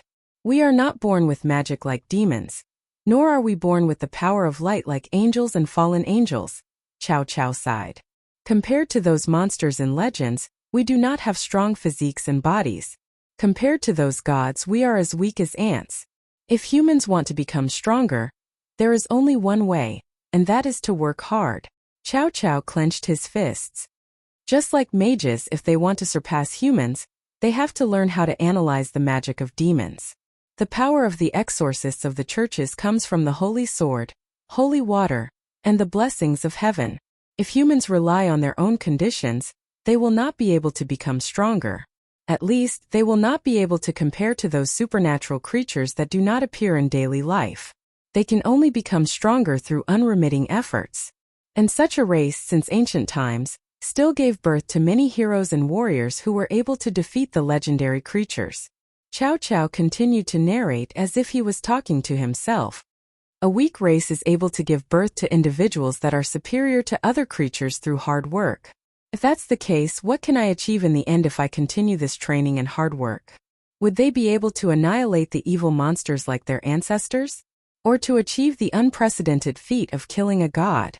So, I want to know what a hero is, what a human is, and what kind of limit a weak race like ours can reach in the end. Chow Chow looked at Noah, his eyes burning with a strong determination. It was to explore all of this that I joined the Calamity Squad and became enemies with the various mythical forces. Because only by doing so could I prove how far humans can go compared to the races of the various mythical forces. So far, with this spear in my hand, I have defeated many existences. But even with this holy spear, which is known as the strongest god's destruction weapon, I still don't have the confidence to succeed in killing a god. Chow Chow's eyes on Noah became burning. Under such circumstances, a human who claimed to have killed a god suddenly appeared. Do you know how excited I was at that time? Noah could feel that Chow Chow's mood was indeed quite excited. The words of this descendant of a hero were filled with an unimaginable determination. Therefore Noah understood. This man really only lived to explore the meaning of the existence of heroes and humans, and the ultimate limit of their existence. However, Noah met Chow Chow's burning gaze, but his heart was like an ancient well without ripples. Just because of this? Noah asked. Just because of this, you didn't hesitate to cause serious casualties to the lives of the other forces? Is there a problem? Chow Chow said matter-of-factly. Anyway, those creatures are destined to be destroyed by us humans in all kinds of myths, aren't they? In one sentence, he successfully exposed Chow Chow's psychological flaw. Hey Chow Chow, Noah said faintly. In your heart, the so-called hero is a warrior who must destroy all kinds of demons, demon kings and demon dragons, right? What? Chow Chow asked curiously. Isn't it? That's right. Noah murmured. Then he stared at Chow Chow coldly. Then you really can't be a hero. Chow Chow's expression changed. Noah clenched his fist that covered the gauntlet. Boost! The surging power shook the gauntlet and turned into a torrent that flowed into Noah's body. Transfer! The torrent of power once again poured into Noah's limbs, and turned into food for the electric lines of magical power. The effect of Noah's strengthening magic suddenly multiplied, giving Noah incredible power. Seeing this, Chow Chow understood. Noah disdained to be on his side. In the next second, Noah shook the void and rushed toward Chow Chow like a meteor. However, Chow Chow had already noticed that Noah didn't want to talk nonsense with him. Before that, he raised the holy spear in his hand. Clang! Holy light burst out from the holy spear and surged in all directions like waves. The strong light directly took away Noah's vision, causing him to close his eyes involuntarily. He abruptly stopped in the midst of rushing forward. Then Chow Chow's voice came into Noah's ears. It seems that you don't agree with my philosophy. Fine, since that's the case, let's see who is the real hero between the two of us. I'll be waiting for you in a corner of this alternate space. Your students are also in my hands. If you want to save them, then come find me. After leaving behind such a sentence, the strong light that covered the entire space gradually faded away. Only then did Noah open his eyes. However, Chow Chow's figure had already disappeared without a trace. Looking at the place where Chow Chow disappeared, Noah muttered to himself, Chow Chow. On one side was a human who could kill gods. On the other side was a descendant of an ancient hero. This was the beginning of the battle between humans, and the curtains were gradually raised. On the other side, Chow Chow returned to the HeroSec's base camp. Siegfried, who was wiping a sword, looked at Chow Chow, who walked in with his clothes covered in dust and a faint trace of blood at the corner of his mouth. He raised his eyebrows slightly. Why are you in such a sorry state? Can't help it. Chow Chow smiled indifferently. My opponent is in existence who can kill gods. Moreover, he has a dragon residing in his body. Even if it's me, it's natural for me to be forced to this extent. Is that so? The corner of Siegfried's mouth rose. It seems that you are very satisfied with your opponent this time. It's not a matter of satisfaction, Siegfried. Chow Chow narrowed his eyes, which were surging with emotions. My opponent this time is really too good. He's so good that any battle maniac would not hesitate to risk his life in a fight with him. Oh! Siegfried was surprised. You weren't even this excited when you faced Wally. Is that Noah Doria really that strong? Very strong, Chow Chow said solemnly. Without using a divine artifact, he was already not weaker than me. After using a divine artifact, he suppressed me directly. I was completely at a disadvantage when fighting him.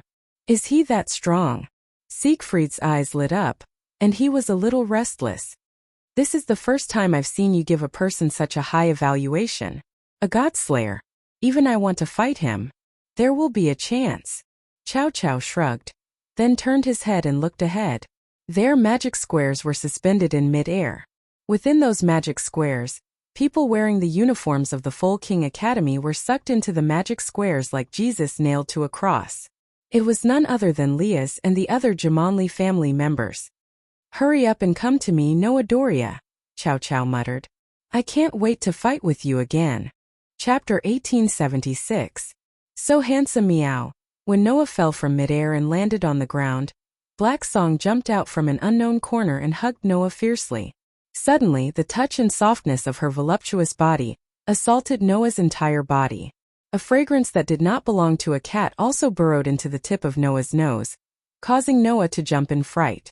To be able to force Chow Chow away so easily, you really are worthy of being a strong opponent that my captain has set his eyes on. Meowk. Black Song's arms wrapped around Noah's neck, and her eyes that looked at Noah fluctuated with a charming expression. However, if even Orpheus can fight to a certain extent, it doesn't seem strange that little brother Godslayer can defeat Chow Chow. So what are you so excited about? Noah narrowed his eyes and said snappily. Or do you have some enmity with Chow Chow? That's not it, Black Song said frankly. But seeing the handsome side of little brother Godslayer, my heart is thumping. If you don't believe me, you can touch it. As she said that, Black Song really took Noah's hand and smiled as she pressed Noah's hand on her voluptuous bosom. Noah, who had not expected Black Song to actually do such a thing, was stunned.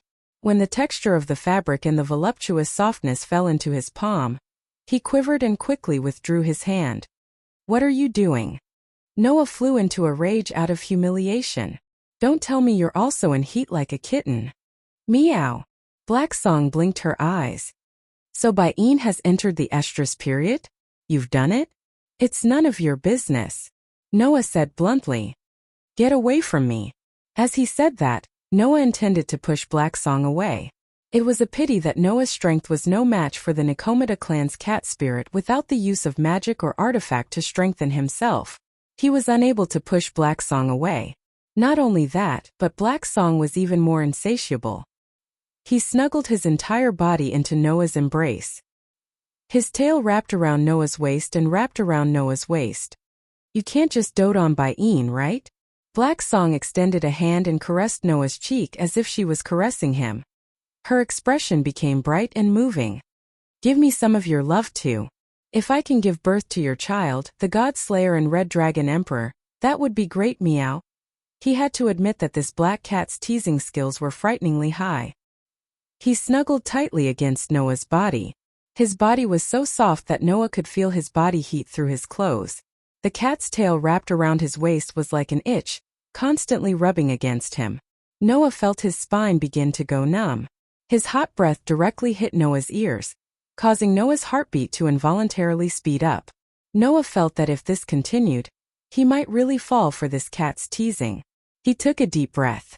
Dong! A loud knocking sound rang out. Meow! Black Song held his head and squatted down with tears in his eyes. Don't go too far. Noah sighed as he retracted his hand from Black Ge's head. You don't even think about the situation you're in, and you don't even think about where you are right now. You're in heat so casually. Why does little cat have a sister like you? What does that have to do with anything? Black Song protested. It's normal for cats to be a little perverted, meow. Then please don't tempt me. Noah rolled his eyes at Black Song. No matter what, I'm still your sister's teacher. It's okay.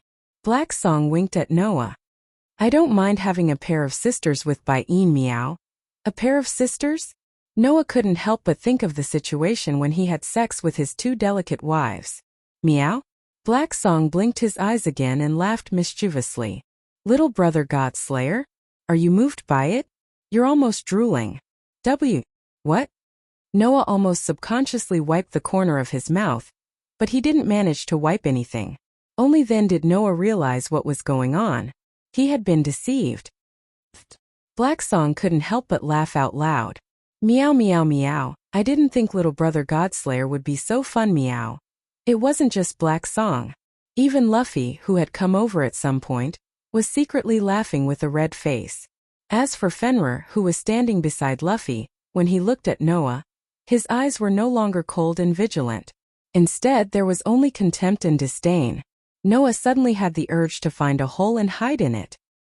He looked at Black Song, who was squatting in front of him, and raised his hand angrily. Meow meow. Black Song jumped in fright and hurriedly hugged his head. Okay, meow. I won't laugh anymore, meow. This silly cat didn't hesitate to act cute. He even hugged his head and squatted down. Noah didn't know whether to laugh or cry. At that moment, Black Song raised his head and looked at Noah. The smile on his face didn't fade, but his tone changed. What do you think of Chow Chow? Very strong, Noah said sincerely.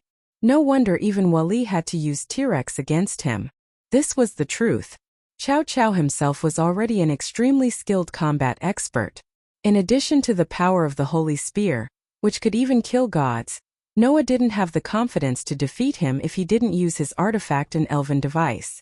Just now, if Noah didn't use his artifact, it would have taken him a lot of effort to defeat Chow Chow. The strength displayed by the descendant of the Wei Kingdom at the end of the Eastern Han Dynasty was at the peak of the 5-digit level. He was definitely not inferior to the Demon King. Moreover, that wasn't Chow Chow's full strength. Under normal circumstances, Chow Chow's Holy Spear is already capable of unleashing such a level of power when paired with his superb techniques. If Chow Chow has already reached the forbidden level, then it's no wonder Wally needed to use Tyrannosaurus on him. Noah looked at Black Song. You're not going to tell me that Chow Chow won't use Forbidden Hand, right? Chow Chow will use Forbidden Hand, Black Song said with a smile. And it's a very tricky Forbidden Hand. Wally had no choice but to use T-Rex after Chow Chow used Forbidden Hand. In addition to the god-killing Holy Spear, if Chow Chow really wants to kill a god like Loki should be able to succeed. Meow. In this case, Chow Chow's full strength should be at the 4-digit level. Although I don't think the Godslayer will lose to Chow Chow, it's best to be careful. Black Song snuggled into Noah's arms and whispered again. That guy is a human after all. He highly values the theory of weakness. Perhaps after the battle just now, Chow Chow has found your weakness. Meow. Weakness? Noah ignored Black Song's affectionate gesture and slowly curved the corner of his mouth. Then I'll wait and see. After all, Chow Chow wasn't the only one who didn't use his full strength. According to Chow Chow, Leah's and the others should have all fallen into his hands. Noah turned his gaze to Black Song and Luffy. Do you have a way to help me find them? Black Song was a cat elf who could use immortal spells. Immortal spells could be used to search for the chi of nature. If Black Song used immortal spells, he might be able to find the chi of Leah's and the others, or even the chi of the heroes. As for Luffy, Noah didn't know how strong this girl was, but if she could join Wally's team, it was enough to prove that Luffy's strength was not ordinary. A powerful sorcerer might have a way to find people. In response, Black Song just shook his head. I don't feel the chi of Baiin and the others, nor do I feel the chi of the heroes. It should be a matter of distance. I might be able to find your companions, my lord.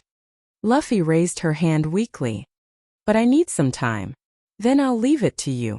Noah nodded at Luffy. I'll repay you for this favor in the future.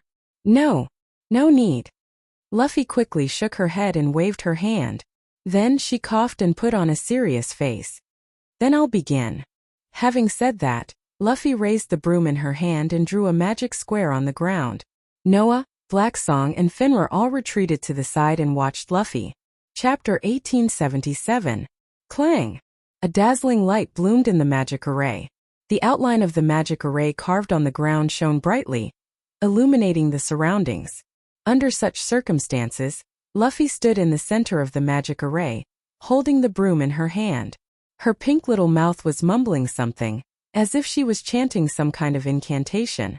Not long after, small balls of light, like fairies, slowly emerged from the magic array. They circled around Luffy's body before dispersing and flying in all directions. Noah, Black Song and Finra quietly waited at the side, watching Luffy bathed in the light of the magic array. They all chose to wait in silence. However, during the waiting process, the human, wolf and cat's reactions were completely different. Noah kept his eyes on Luffy, who was in the magic array, and remained silent. Black Song's face showed some impatience, as if he was very impatient. He even yawned. As for Fenrir, the most ferocious demon wolf in Norse mythology, he was already lying on the ground, taking a nap. Obviously, Haegu and Fenrir both believed that Luffy would have to spend quite a bit of time to find her target. However, that was to be expected. If this alternate dimension was a complete replica of Chariot King Town, it would take a lot of time to explore every nook and cranny of the place. If she was lucky, perhaps Luffy would find her target immediately. If she was unlucky, then she would have to wait for a long time. Noah had nothing to complain about. He could only wait quietly. Until a certain moment, the yawning Black Song's ears suddenly twitched. He covered his mouth with a happy expression. Looks like our companions are here first, meow. Hearing this, Noah was startled at first, but then he understood Black Song's meaning. He turned his head and looked in a certain direction. Almost at the same time, a teleportation magic array flashed not far in front of Noah, Black Song and Fenrir. In the magic array, 3 figures appeared together with the light, imprinting themselves into Noah's eyes. They were 3 young men of similar age. The one on the left was a young man who was carrying a staff. He wore armor that resembled that of a general and had a refreshing face. However, he looked like a humanoid monkey. On the right was a swordsman wearing a suit and glasses. He had a knight's sword on his waist that was emitting holy waves. He looked like an elegant gentleman. Standing between the two of them was the White Dragon Emperor, who had inherited Lucifer's bloodline. Noah's and Wally's eyes met almost at the same time. You really are here, Wally said without any surprise. The moment Monkey said he sensed your key, I knew you were here.